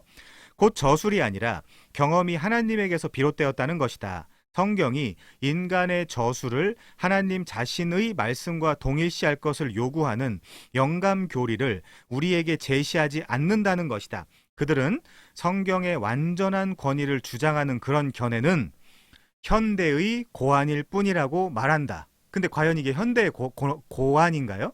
아니죠. 사실은 과거의 고안이죠. 16세기의 고안이죠. 오히려 현대의 고안은 제가 일부러 이 현대에 대한 제임스 패커의 평가를 한번 소개해 드릴게요. 제임스 패커의 평가 시간이? 자, 제임스 패커는 이렇게 말합니다. 잘 들어보세요. 비꼬는 건데, 자, 루터와 칼빈이 16세기에 그러니까 과거에 로마의 교황주의를 퇴치하는 데 성공했지만 현대주의의 등장과 함께 이 근대주의의 등장과 함께 이건 당연히 계몽주의 자유주의, 합리주의 이런 것들이겠죠. 합리적 성경 비평학은 성경학자의 무호성이라는 신교황주의를 생산했다. 그러니까 무슨 말이에요? 성경학자가 무호하다는 거예요. 각 개별 성경학자가 무호하다는 거예요. 니체가 그랬죠. 니체가 야 이것은 진리야. 그러면 누구의 진리? 그 누구의 진리인데? 이렇게 진리를 구분하는 거예요. 기독교에서 말하는 그들만의 진리? 여러분 이해하셨어요? 그래서 이 객관적인 텍스트가 진리라고 이야기하는 것이 아니라 현대 이 비평학을 다루고 있는 합리적 성경 비평학을 다루고 있는 개별 성경학자들의 무호성. 그래서 무슨 말이에요? 상대주의. 네 해석도 맞고 내 해석도 맞고. 그러면 진리가 어디 있습니까? 그건 진리가 아니죠. 그건 진리라고 할 수 없죠. 우리는 무오하고 때로는 어떤 그런 편견에 사로잡히고 때로는 우리가 연약함 가운데 있을지라도 이 진리를 찾아서 떠나는 여행을 성경을 통해서 해야 되는 사람이거든요. 그런데 그게 아니라 너도 맞고 나도 맞아. 아까 아이스포로이 깜짝 놀랐다는 우리 어떤 객관적인 그가 말하는 건 그거죠. 어떤 객관적인이라고 이야기하는 편견 없이 성경을 해석하자. 네 주장도 맞고 내 주장도 맞다라고. 이건 애티튜드, 태도에 대해서도 옳지 않은 개념이잖아요. 너도 맞고 나도 맞고. 그러면 되게 현대적인, 그렇죠? 되게 어떤 그런 제너러스한 그런 태도는 보일지 몰라도 그럼 성경이 뭐가 필요합니까? 궁극적으로 이 책 없이도 어느 정도 우리 안에 내재된 그런 종교적 본성을 따라서 서로 나누면 되잖아요. 이야기들을. 이 객관적인 지표라는 하나님의 말씀이 필요가 없게 되는 거죠.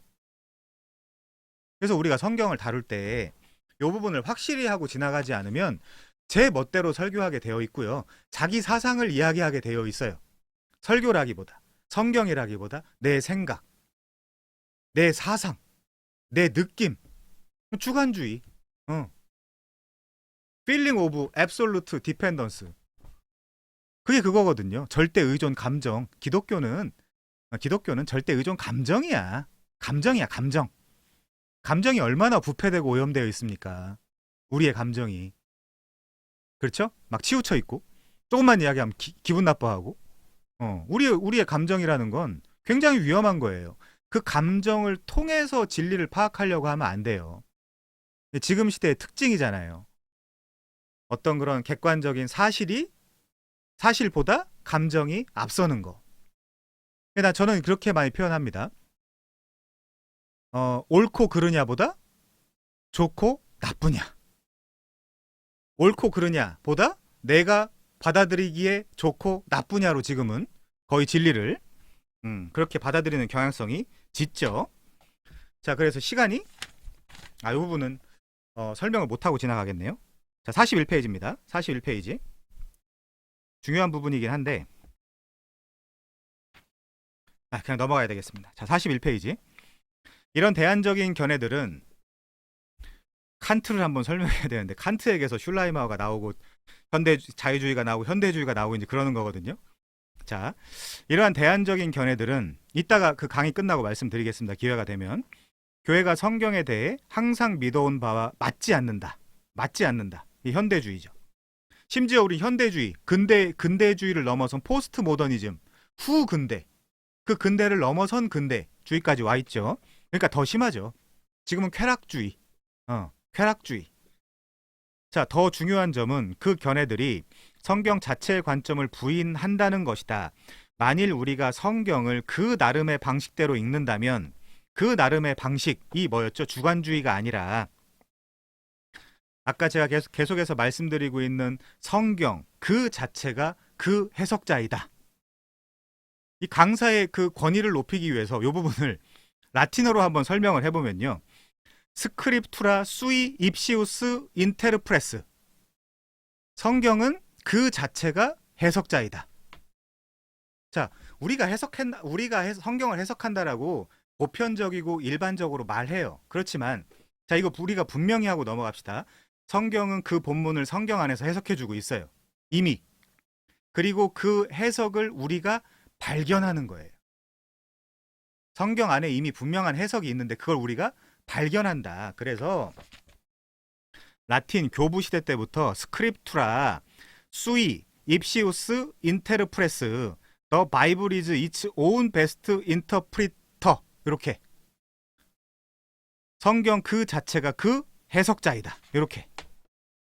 자, 그래서 그 나름의 방식은 그거예요. 성경 그 자체가 그 해석자, 그 나름의 방식대로 성경을 읽는다면 예수님이 구약에 대해서 말씀하셨잖아요. 토라, 네빔, 케투빔, 타나크 다 예수님에 관한 이야기다. 나에 대한 이야기다. 예수님이 직접 그렇게 말씀을 하시지 않았습니까? 자, 성경은 인간 저자의 저수를 통한 하나님의 권위 있는 말씀이다. 하나님은 친히 성경을 하나님의 권위 있는 말씀으로 인용하면서 이렇게 말씀하셨다. 기록되었으되 사람이 떡으로만 살 것이 아니요 하나님의 입으로부터 나오는 모든 말씀으로 살 것이라 하였느니라. 자, 그리고 이 IVP 주석에 나오는 내용을 제가 좀 인용을 하면요. 마태복음의 이 모든 일이 된 것은 주께서 선지자로 하신 말씀을 이루려 하심이니 라는 표현이 나오는데요. 이게 1장 22절, 2장 15절, 17절, 23절, 4장 14절, 8장 17절, 12장 17절, 13장 35절, 21장 4절, 27장 9절 이렇게 거듭된 주장으로 계속해서 반복되고 뚜렷하게 나타나요. 표현상으로는 약간씩 차이가 있지만 흔히 일컬어지듯 공식 인용구, 여기서도 코테이션스라는 표현이 나오네요. 포뮬라 코테이션스. 그러니까 뭐가 포뮬라 코테이션스예요? 이 모든 일이 된 것은 주께서 선지자로 하신 말씀을 예수가 이루려 하심이니라는 요 공식 인용구, 포뮬라 코테이션스는 마태복음의 독특한 특징이다. 마태복음뿐만이 아니죠. 신약성경 전반적으로 구약을 인용하고 있죠. 그 이유가 뭐예요? 신약성경 저자들이, 예수님을 포함해서 신약성경 저자들이, 신약성경 기자들이 구약성경을 하나님의 말씀이라고 인식하고 있었구나. 그들이 받아들이고 있었구나, 이미. 그 결론이 나오는 거죠. 자, 넘어가겠습니다. 그래서 이 지금 책 41페이지 위에서 하나, 둘, 셋, 넷, 다섯, 여섯 번째 줄에 그래서 기록되었으니라는 표현들이 굉장히 중요한 거예요. 그리고 이 표현뿐만이 아니라 성경을 응하게 하려 하심이로다. 이제 이런 표현도 굉장히 중요한 거예요. 자, 넘어가서요.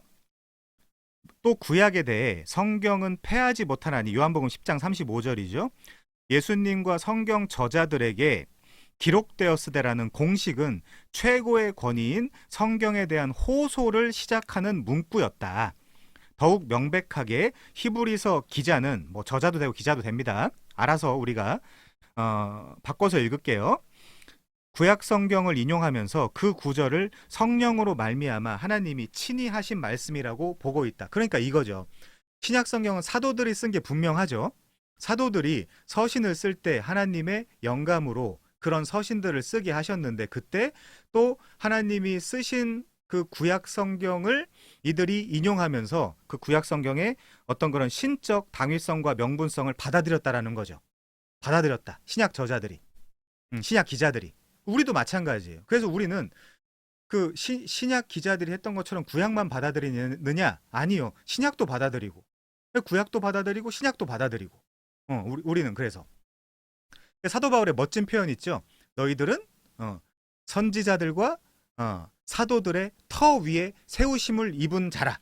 이때 선지자라고 할 때는 구약을 나타내는 이디엄이고요. 사도들이라고 할 땐 신약 성경을 나타내는 이디엄이라고 우리는 그렇게 받아들일 수 있습니다. 자, 넘어가서요.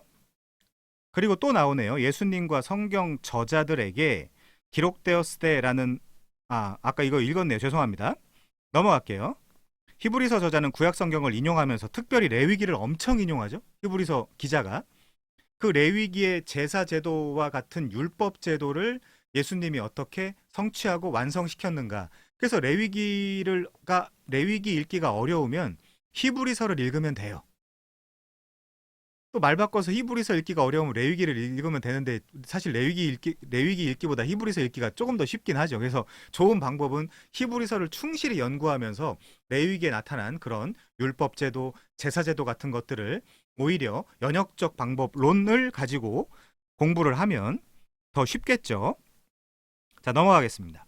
이런 많은 본문이 우리가 성경을 기록된 하나님의 말씀으로 받아들이는 근거다. 근거다. 자, 그러니까 우리가 머리가 나빠서, 소위 요새 그 젊은 애들 말로, 죄송합니다. 어르신들도 계신데, 우리가 그 빡대가리라서, 그러니까 예수를 믿거나 성경을 믿는 것이 아니라 성경이 이렇게 자증해주고 있는 그런 부분들이 너무나 확실하기 때문에, 아니 우리가 처음에 우리의 인식이 성경을 전부 다 알고 예수를 믿은 건 아니에요. 예수를 믿고 여러 가지 신앙생활을 하고 성경에 관심도 갖게 되고 여러 가지 상황에 접하다 보니까 성경 공부를 하게 돼요. 성경 공부를 하고 성경 연구를 하다 보니까 이 원리에서 구약과 신약이 이 원리에서 주어졌구나 라는 것들을 우리가 하나하나씩 공부해 가면서 이 성경이 옳다, 확실하다라는 그 성경의 자증성을 우리 스스로 확보하게 되는 거죠.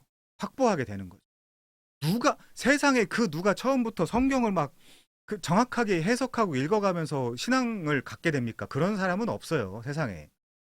우선 하나님의 은혜에 의해서 믿게 되고, 그 다음에 성경도 관심을 갖게 되고, 공부도 하게 되고, 연구도 하면서 이게 옳구나 라는 확증을 하게 되는 거죠. 자, 넘어가겠습니다. 이제 요한계시록이 이 진리에 대해 어떻게 가르치는가를 살펴보자. 요한계시록은 예수님을 충성되고 참된 증인이라고 부른다. 충성되고 참된 증인. 우리도 증인이라 그랬어요. 마르티스 증인. 우리도 증인이에요. 근데 예수님이 충성되고 참된 증인. 또 예수님은 요한에게 이 말은 신실하고 참되니 기록하다라고 말씀하시므로 자신의 말씀의 진리성과 신실성을 확증하신다. 하지만 요한이 기록한 것이 믿을만하다는 하다는 것을 우리가 어떻게 아는가? 예수님이 그렇게 말씀하셨기 때문이다. 물론 순한 논리이긴 하지만 우리는 이걸 받아들이고 믿는 거죠. 왜요? 성경의 자증성에 의해서. 성경을 하나하나 그 분석해 보니까 맞더라 라는 이 자증성을 우리가 포기할 수가 없는 거예요.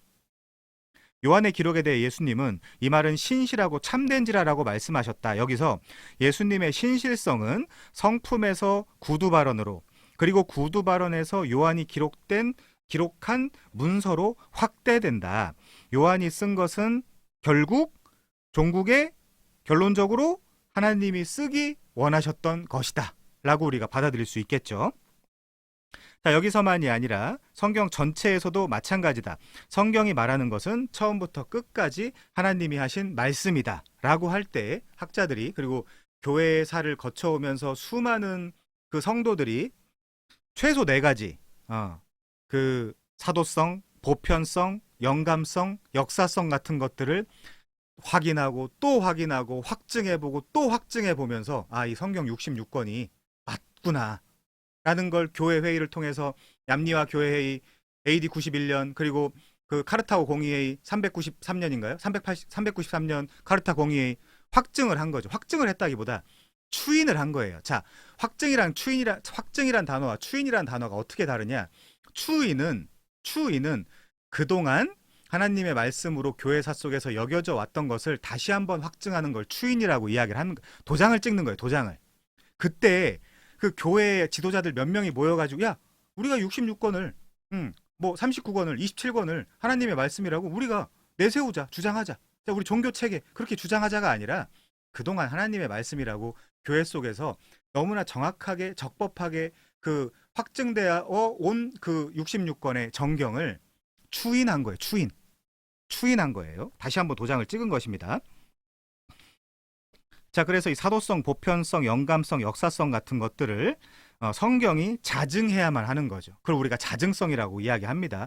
그 자증성이 없으면 저처럼 따지는 사람이 성경을 믿을 수 없겠죠. 저뿐만이 아니라 학자들도 마찬가지고, 이렇게 하나하나씩 쪼개보고 따져보고 생각해보고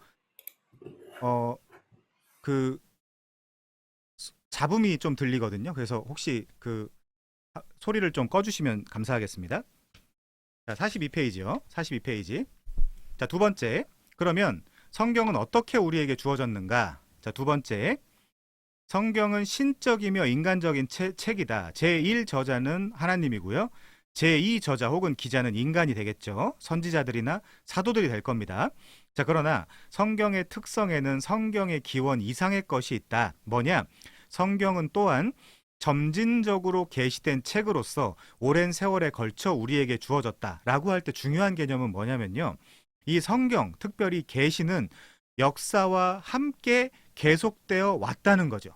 그 말은 뭐냐면요. 하나님이 이 역사와 함께 해 오셨다라는 뜻이기도 해요.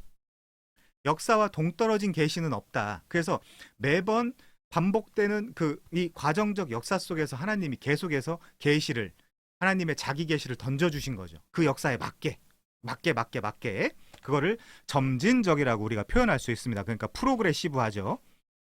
이 계시는 점진적이에요. 그래서 뒤로 갈수록 어둡습니다. 그래서 앞으로 갈수록 환해요. 가장 환한 때가 어디죠? 그리스도의 십자가입니다. 그때가 가장 환해요. 구약 앞으로 가면 앞으로 갈수록, 예를 들어서 창세기 3장 15절 너무 어둡죠. 그렇지만 점점 더 앞으로 한 걸음 한 걸음 더 갈수록 계시가 더 환해지고 밝히 드러나게 되는 거예요. 제일 밝은 데가 어디라고요? 예수 그리스도의 십자가와, 그리고 아니죠. 그 펜테코스트라고 하는 오순절 성령 강림, 이때가 아주 계시가 극명하게 밝아지는 그 시기죠. 자, 넘어가겠습니다. 하나님은 한 사람이 본 환상을 통해 순식간에 하늘에서 성경을 떨어뜨려 주지 않았다. 소위 몰몬경을 비꼬는 거네요. 자, 이 사람 잘 비꼬네요. 자, 하나님은 오랜 세월에 걸쳐 한 권씩 성경을 우리에게 주셨다. 성경은 거의 2000년 동안 기록된, 그러니까 BC 1500년경부터 성경이 기록되어 왔으니까, 그리고 그 요한복음이냐 요한계시록이냐 학자마다 논쟁은 있지만 요한계시록이라고 칠 때 AD 한 90여 년 경에 그 신약 성경의 계시가 끝났다는 거잖아요. 그러면 100년 정도라고 치고, 그렇죠? 1500년이라고 치면 한 1600년 정도 되죠. 그래서 성경이 기록된 역사가 1600여 년 정도 되는구나, 이렇게 우리가 받아들여요. BC 1500년 경부터 요한계시록, 뭐 어떤 사람은 요한복음이라고 하기도 하지만 뭐 아무튼 90년경 정도의 그 신약 성경이 완성이 되었으니까요. 그렇게 받아들입니다. 1600여 년 정도, 학자에 따라서 1500년, 1600여 년 정도라고 받아들이기도 합니다. 자, 나중 저자가, 이 부분 중요해요. 나중 저자가 이전 저자의 저수를 바탕 삼아 집필함으로, 제가 지금 어디서 굉장히 많이 강조하지 않았어요? 성경신학이란 무엇인가에서 굉장히 많이 강조하고 있죠. 그리고 앞으로도 강조할 겁니다. 자, 이 센텐스 다시 읽어볼게요.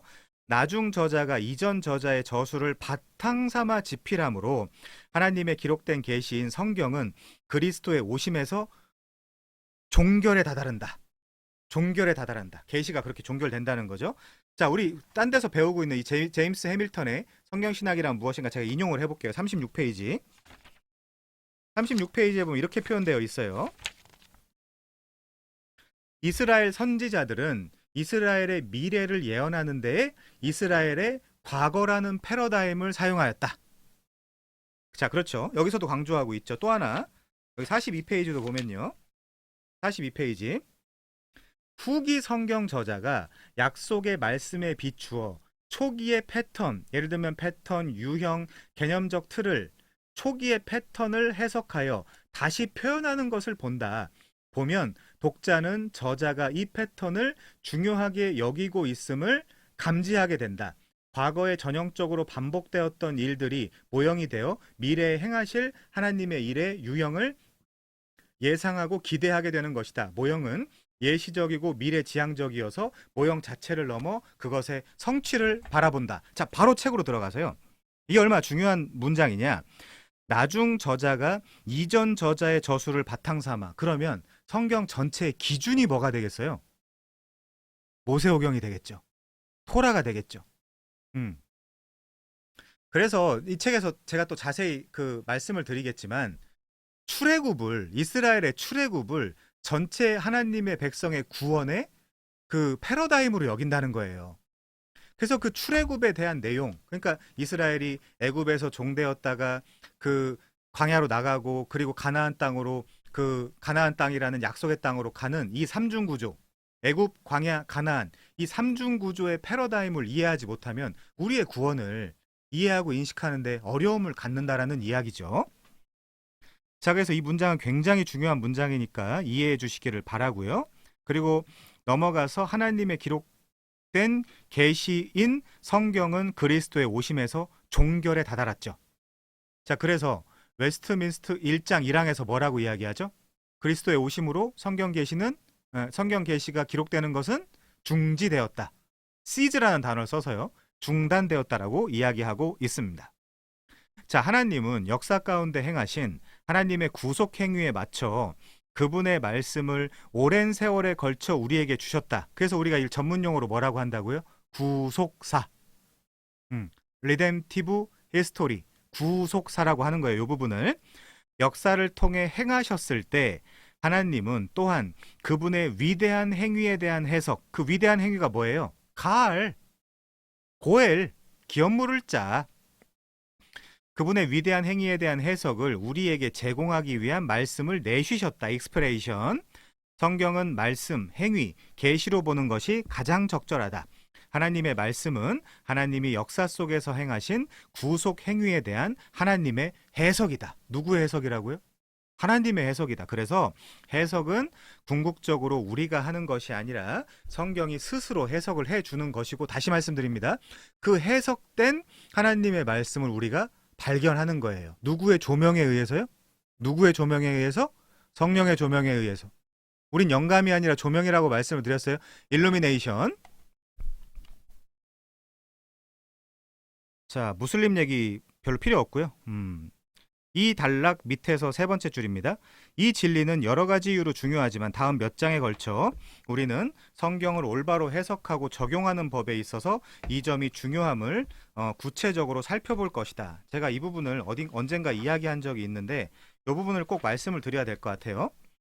자, 여기 지금 해석이란 단어가 나오고 적용이란 단어가 나오죠. 이게 얼마나 중요한 단어냐. 자, 이한수 교수님 이렇게 이야기합니다. 잘 들어보세요. 이 성경을 공부하시고 성경을 확증하실 때 우리의 어떤 그런 지침이 돼야 돼요. 제가 지금부터 읽어드릴 내용이 본문의 현실적 적용보다 더 중요한 것은 본래 의미를 확립하는 일이다. 후자가 제대로 확인되지도 않은 상태에서 전자만을 선포하는 것은 성경 본문의 의미를 왜곡시킬 가능성이 많을 뿐 아니라 성경 본문의 말씀을 통해 개인과 교회의 현실을 교정하고 개혁할 수 있는 길을 차단해 버릴 수 있다. 성경 해석이 잘못되면 어떻게 된다고요? 사람 자체가 이상해진다. 제임스 해밀턴이 그랬죠. 제임스 해밀턴 책을 추천한 누군가 그랬죠. 성경 해석이 잘못되면 그 사람 자체가 이상해진다. 그럼 당연히 교회가 이상해지겠죠. 당연히 교회가 이상해지겠죠. 그건 교회가 아니죠, 사실은. 교회를 빙자한 유사교회죠. 유사교회. 한국교회 강단이 안고 있는 큰 문제점 중에 하나는 성경 본문은 형식적으로 읽어놓고, 뭔가 장로님이 동의하실 것 같네요. 성경 본문은 형식적으로 읽어놓고 설교자 개인의 주관적 신념들과 생각들이 설교된다는 데에 있다. 본문의 의미를 제대로 밝혀보려는 노력도 하지 않은 채 설교자의 주관적인 생각들과 신념들, 때로는 설교자의 왜곡된 편견과 가치관들이 마치 본문이 말하는 교훈인 것처럼 포장되어 선포될 때가 얼마나 많은가. 이런 그릇된 현상들을 막고 하나님의 말씀을 있는 그대로 드러낼 수 있기 위해서는 본문의 본래 의미, 그게 뭐예요? What it meant then이죠. What it meant then. 본문의 본래 의미와 거기에 담긴 저자의 인텐션, 그 의도를 제대로 드러낼 수 있는 진지한 해석적 노력이 우선적으로 필요하다. 이게 전통적으로 뭐로 지금 발전돼 왔다고요? 첫 번째 문예적, 두 번째 문법적, 세 번째 정경적, 네 번째 신학적, 다섯 번째 역사적. 이런 것들, 이런 방법론. 전 그거 안 따를래요. 이제 교주하시면 돼요. 아니면 이 역사 속에 이걸 다 정해놓은 그 학자들보다 더 탁월하면 되는데 과연 그럴 수 있을까요? 이게 얼마나 많은 세월 동안 그 개혁신학에 쌓여있는 그 방법론인데요. 그럴 수 있는 사람이 그 한 개인이 있을까요? 그렇지 않겠죠. 자, 그런 것이 말하자면 겸손입니다. 자, 세 번째로 넘어갈게요. 세 번째 43페이지로 바로 가겠습니다. 세 번째는 뭐냐면요. 그러면 성경의 핵심 내용은 뭐냐? 자, 성경의 핵심 내용 두 번째 단락입니다. 43페이지. 궁극적으로 성경에는 다양한 부분을 통합하는 하나의 메시지가 있다. 계속 반복해서 말씀드리고 있죠. 하나님의 독생자인 예수 그리스도를 통한 하나님 나라의 완성. 그거를 어떤 사람은 성경의 주제는 예수님이야, 예수 그리스도야. 맞아요. 또 어떤 사람은 성경의 전체 주제는 하나님 나라야. 맞아요. 뭐라고 얘기해도 상관없어요.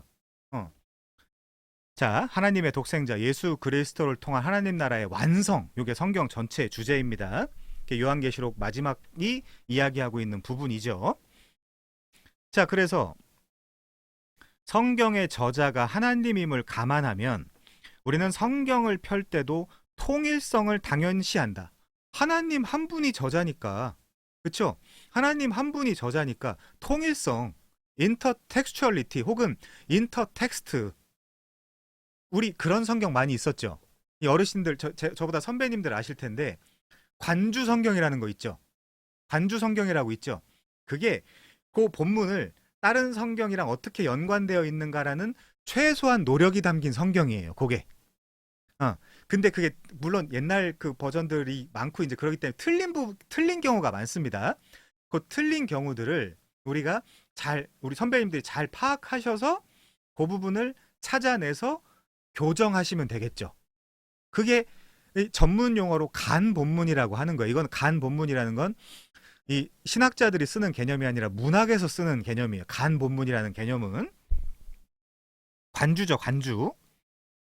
자, 히브리서 저자는 이 점을 정확히 지적한다. 그는 하나님이 오랜 세월에 걸쳐 주신 다양한 모든 계시가 그리스도 안에서 절정에 이르렀다라고 이야기한다. 제가 읽어보겠습니다. 옛적에, 구약이에요. 옛적에, 구약에 하나님이 선지자들을 통하여 여러 부분과 여러 모양으로 우리 조상들에게 말씀하신 하나님이 이 모든 날 마지막에는, 이 신약 시대에는 아들을 통하여 우리에게 말씀하셨다. 그러니까 여러 부분과 여러 모양이었던 구약의 계시가 그리스도에게로 성취되고 완성되고 통합되고 귀결되는 거예요. 수렴되는 거예요. 그리스도에게로.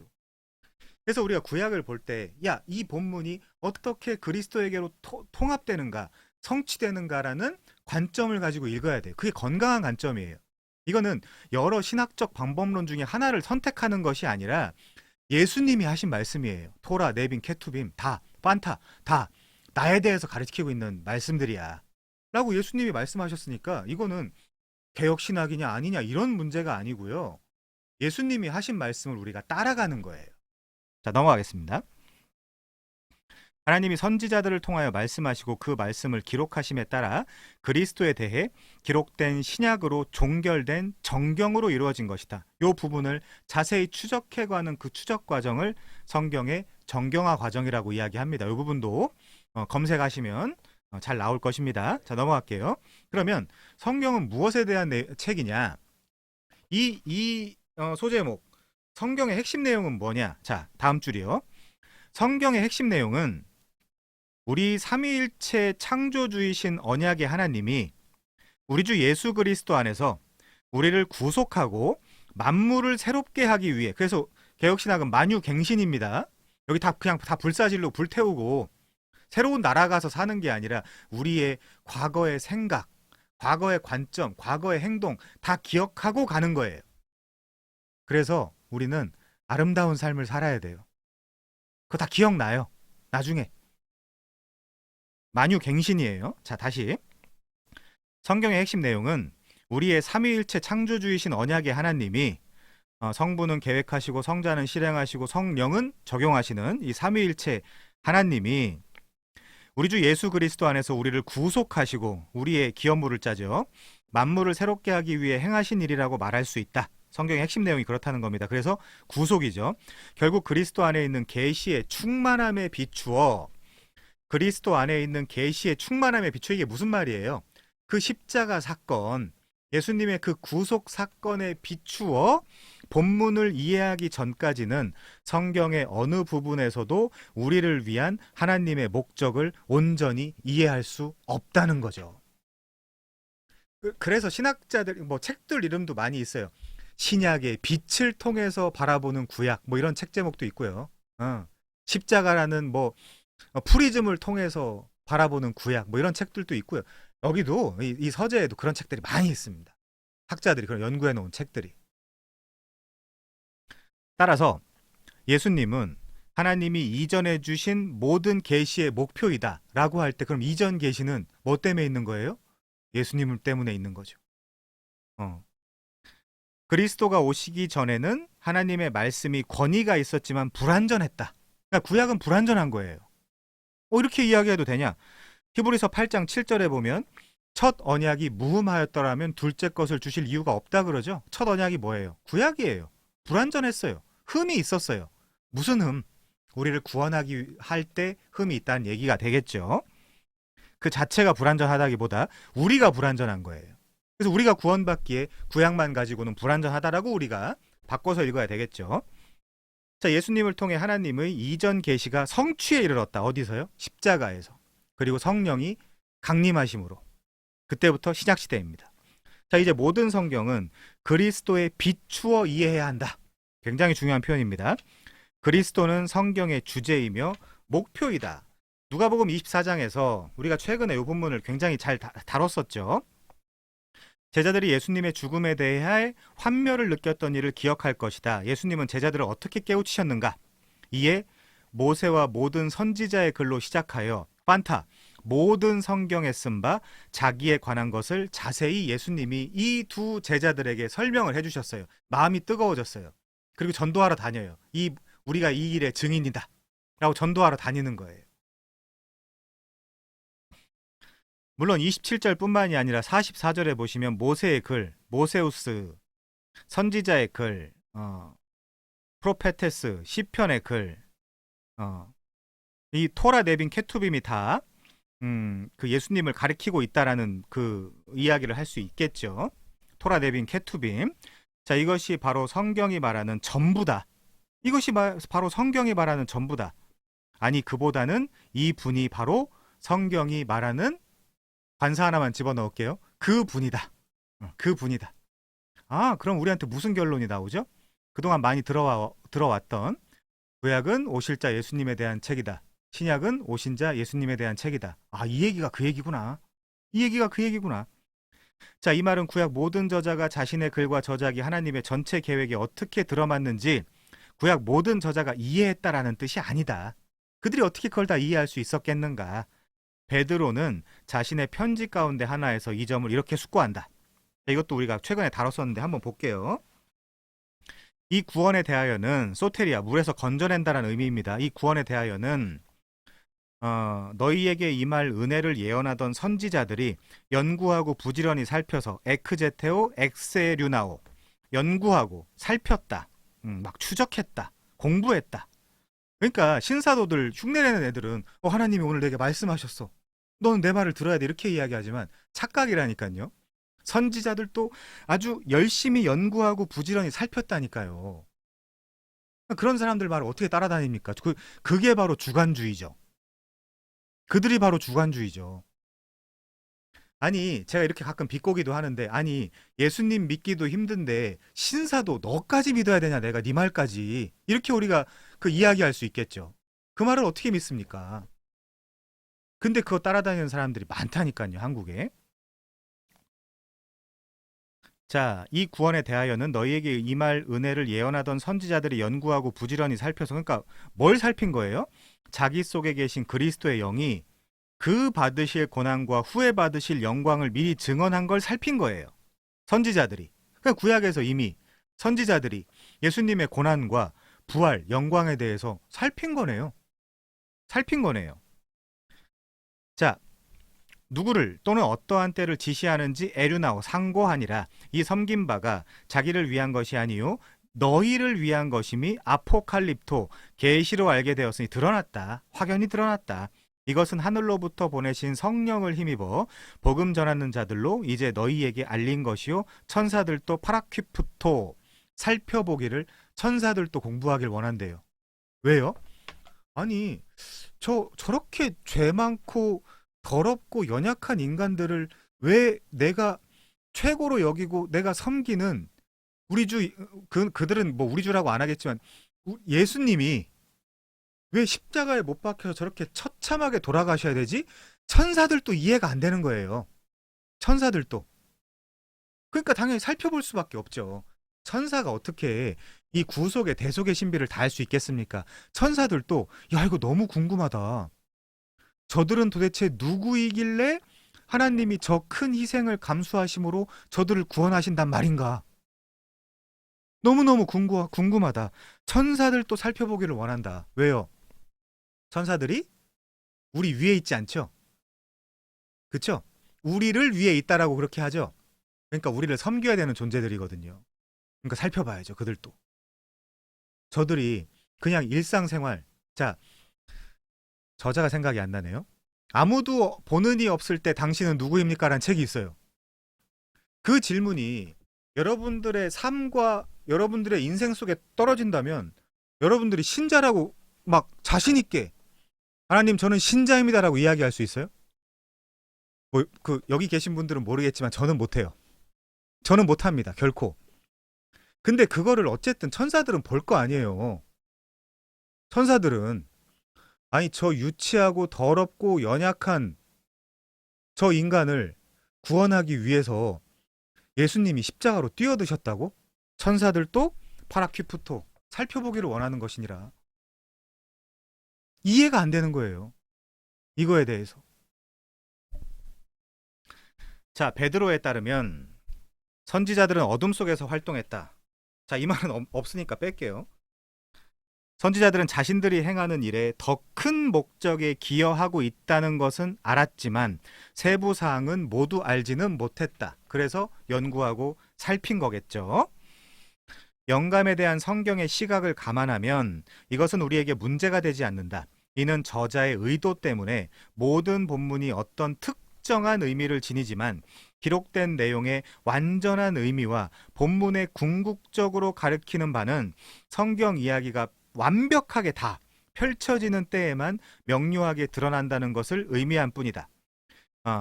인간 저자가 분명한 의도를 갖고 있긴 했지만 하나님의 계획이 펼쳐짐에 따라 하나님의 궁극적인 의도가 더 명확해지고 그리스도 안에서 충만, 완성, 그리스도 안에서만 완성이 있겠죠. 그러니까 구약의 선지자들은 다 알진 못하고 하나님의 영감에 의해서 글을 썼겠죠. 그럼에도 불구하고 그들은 여러 계속해서 연구하고 살폈겠죠. 자, 45페이지입니다. 45페이지. 중요한 점은 하나님의 계시의 충만이 원 저자의 이해와 상충되지 않는다는 것이다. 상충돼서도 안 돼요. 저는 상충되면 지금이라도 이 신앙을 버리겠습니다. 지금이라도. 하나님의 계시의 충만이 원 저자 이해와 상충된다면 뭐하러 예수를 믿을 필요가 있을까요? 그래서 아까 그랬잖아요. 우리가 머리가 나빠가지고 예수를 믿는 게 아니다. 우리가 바보 천치라서 성경만이 우리 삶의 유일한 원천이며 우리의 구원의 근거며 우리 삶을 지도해주는 유일한 길이다라고 이야기하는 게 아니라니까요. 성경이 자증해주고 있을 뿐만이 아니라 그 자증의 맛을 여러분 스스로 보면 여기서 벗어날 수가 없게 되죠. 우리가 바보 천치라서, 모질이라서, 머리가 나빠서. 저도 불신자들이랑 토론을 많이 하거든요. 그 얘기는 하지 않겠습니다. 덕이 안 되네요. 자, 넘어가겠습니다. 위에서 하나, 둘, 셋, 넷, 다섯, 여섯 번째 줄이요. 성경의 각 저자는 자신의 삶과 저술이 기여하는 성경 전체 이야기를 이해하지 못했을 수는 있지만 성경 이야기 자체의 문맥에서 저자가 행하고 기록한 것은 전체적인 구상의 중요한 무엇인가를 결과론적으로 전달했다는 거죠. 결과론적으로. 그러나 하나님의 약속 때문에 성경 저자들은 자신들이 기록하는 것이 성경 이야기에서 훨씬 앞쪽의 어딘가로, 그 종국적으로는 어디겠어요? 토라, 모세오경. 자, 훨씬 앞쪽에 어딘가로 이어지고 있다는 것을 알고 있었다. 그래서 앞에 계시를 충실히 이해하고 충실히 이해한 상태에서 전하고 그거를 기록했어요. 선지자들이. 후대의 선지자일수록 앞부분을 정확하게 인식을 하고 이해한 상태에서 하나님의 계시를 해석하고 전하고 기록을 한 거죠.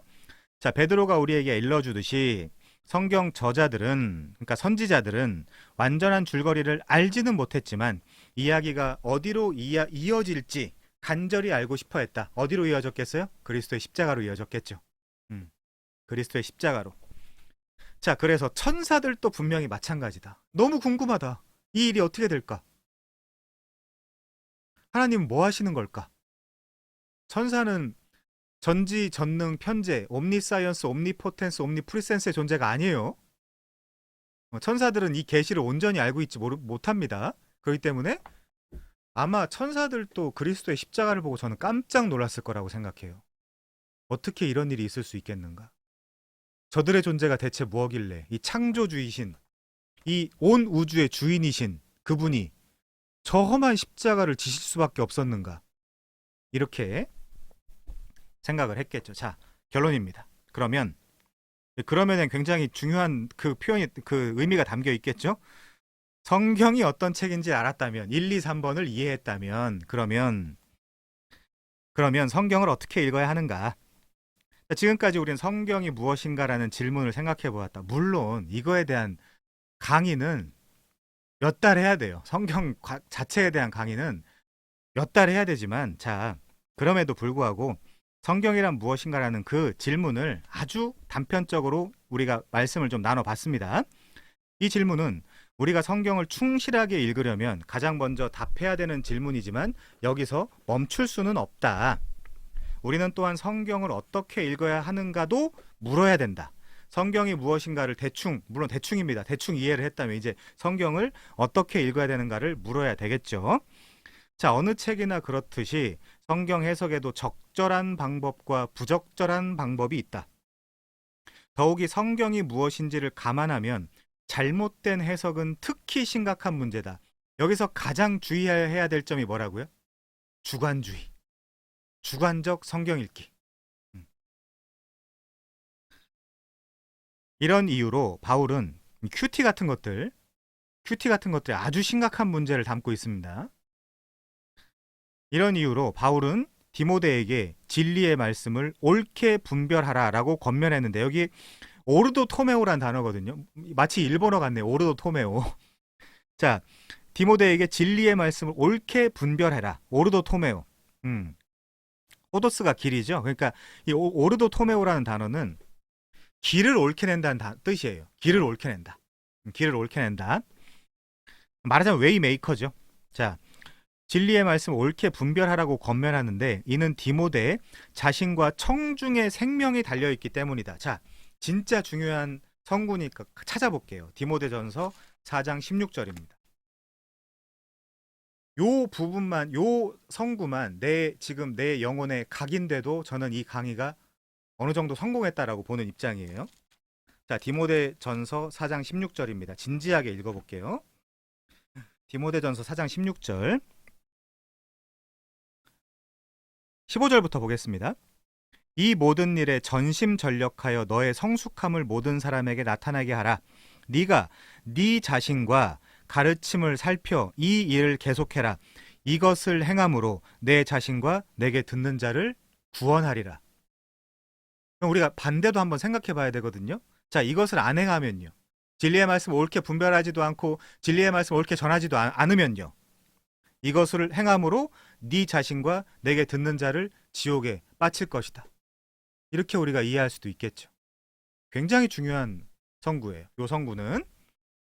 자, 그래서 이거에 대한 경각심, 제가 앞에 일부러 좀 세게 말씀드렸는데, 나는 목사님을 따라갈 거야, 목회자의 설교자의 그 메시지를 아주 충실히 받아들일 거야 라고 하는 사람과 저는 친구하고 싶은 마음이 없어요.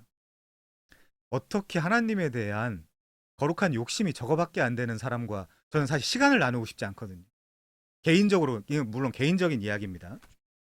개인적인 이야기예요. 어차피 영생과 연결되지 않을 가능성이 높은 사람과 내가 이 세상에서 시간을 낭비해야 하겠는가? 사도 바울, 내 옷과 발에 있는 먼지를 떨어버리고 다음 사람에게 가리라. 다음 도시에게 가리라. 자, 그런 강인한 강단도 있어야 돼요. 신자는. 제가 인식하기에, 제가 성경을 통해 배우기로 그렇습니다. 자, 앞에서 언급했듯이 어떤 사람들은 성경을 잘못 읽을 수 있다는 생각에 깜짝 놀랄 수 있다.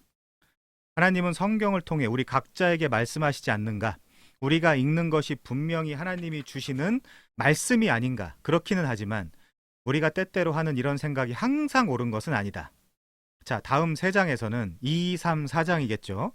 이걸 한 번에 다루고 본문으로 들어가고 싶긴 한데, 자, 그게 가능할지 모르겠습니다. 자, 다음 3장에서는 우리가 하나님의 말씀을 더욱 충실하게 읽고 행하는 사람이 되기를 바라는 목표를 가지고 이 중요한 질문을 다룰 것이다. 자, 이제 마지막 단락을 읽고 결론을 짓고 마치겠습니다. 2장부터 4장을 시작하기에 앞서서 일러둘 말이 있대요. 가끔은 당신에게 부담을 줄 수도 있다. 책 저자가 그렇게 이야기를 하지만 저는 더 부담을 드릴 계획입니다. 자, 어떤 단락은 거듭 읽거나 책을 내려놓고 거기에 대해 잠시 생각해 봐야 될 수도 있다. 왜요? 하나님의 말씀에 뭔가 더하거나 빼면 안 돼요. 구원을 다 설명한 후에 요한계시록 22장 18절 이하죠. 거기서 하나님의 말씀에 뭔가 더하면 인재양, 대접재양, 나팔재양을 너희에게 더하실 것이요, 하나님의 말씀에서 뭔가를 빼면 생명책에서 네 이름을 지워버리겠다. 거짓말일까요? 전 굉장히 진지하게 받아들이는 사람입니다. 제가 사역하는 대상들, 제가 교육하거나 제가 설교하거나 하는 대상들에게도 늘 상기시키는 내용이에요. 자, 우리가 가르칠 때 우리가 분명히 해야 되는 성구가 하나 있어요. 야고보서 3장 가보겠습니다.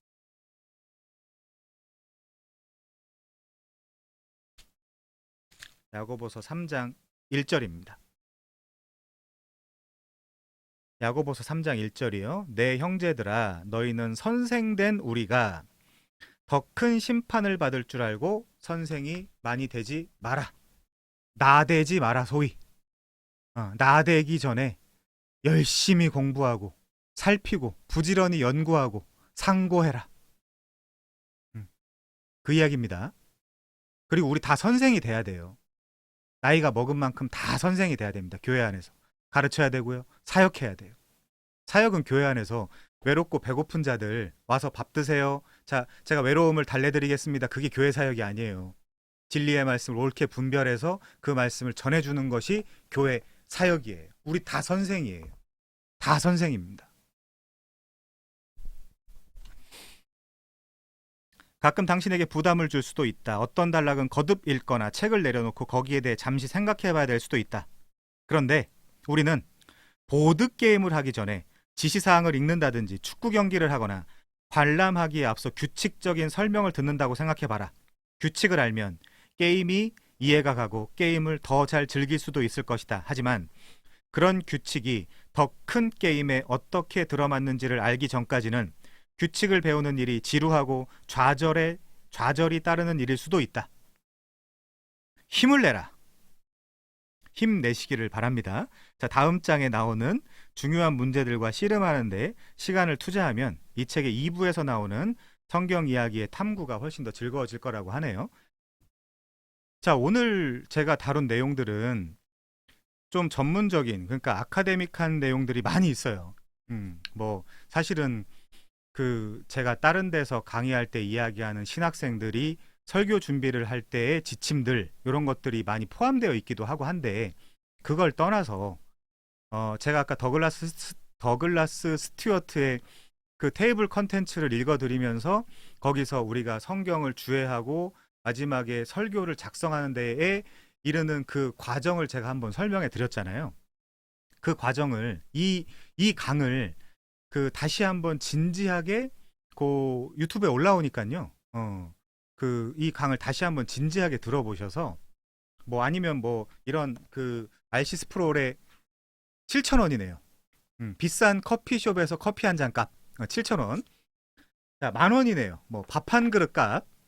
밥 한 끼 굶고 뭐 이게 우리가 그렇게 가난한 분들은 안 계시지만 뭐 구약 주석 방법론 더글라스 스튜어트나 이런 RC 스프롤 이런 책들을 좀 읽으셔서 이 성경을 해석하고 주해하는 이런 방식들이 전통적으로, 그러니까 개혁파 전통적으로 이렇게 발전되어 왔고 확증되어 왔구나라는 걸 내 삶에, 특별히 설교자들은 내 삶에, 내가 설교 준비하는 과정에 체화가 되어 있어야 돼요. 체화가. 저도 체화가 되어 있거든요. 이런 절차들이. 물론 제 나름대로의 방식이긴 하지만, 뭔 빼고 뭔 더하고 하긴 하지만, 이런 방식들을 안 하고 설교를 한다? 저는 야고보서 3장 10절, 요한계시록 22장 18절 이하의 그 경고가 반드시 적용될 것이라고 생각합니다. 제가 마지막에 더 부담을 드리긴 하지만 어느 정도는 우리가 부담을 갖고 이 성경신학과 우리 개혁파 전체 전통에 대한 화요일, 목요일 강의를 임하시면서 우리가 진지하게 신앙생활하며 신학 공부, 특별히 나아가 성경 공부, 절대적이고 객관적이고 아주 진리적인 그런 관점을 가지고 앞으로도 같이 공부해 나가면 좋겠습니다. 되게 사실 힘드셨을 거예요. 저게 뭔 소리냐? 뭐 이제 하셨을 수도 있는데 이 강의는 좀 중요하니까요. 기본적으로 꼭 숙지하시길 바라고요. 다시 한번 유튜브에 올라온 것들을 다시 한번 들어주시기를 바라겠습니다. 수고 많이 하셨습니다. 마치겠습니다.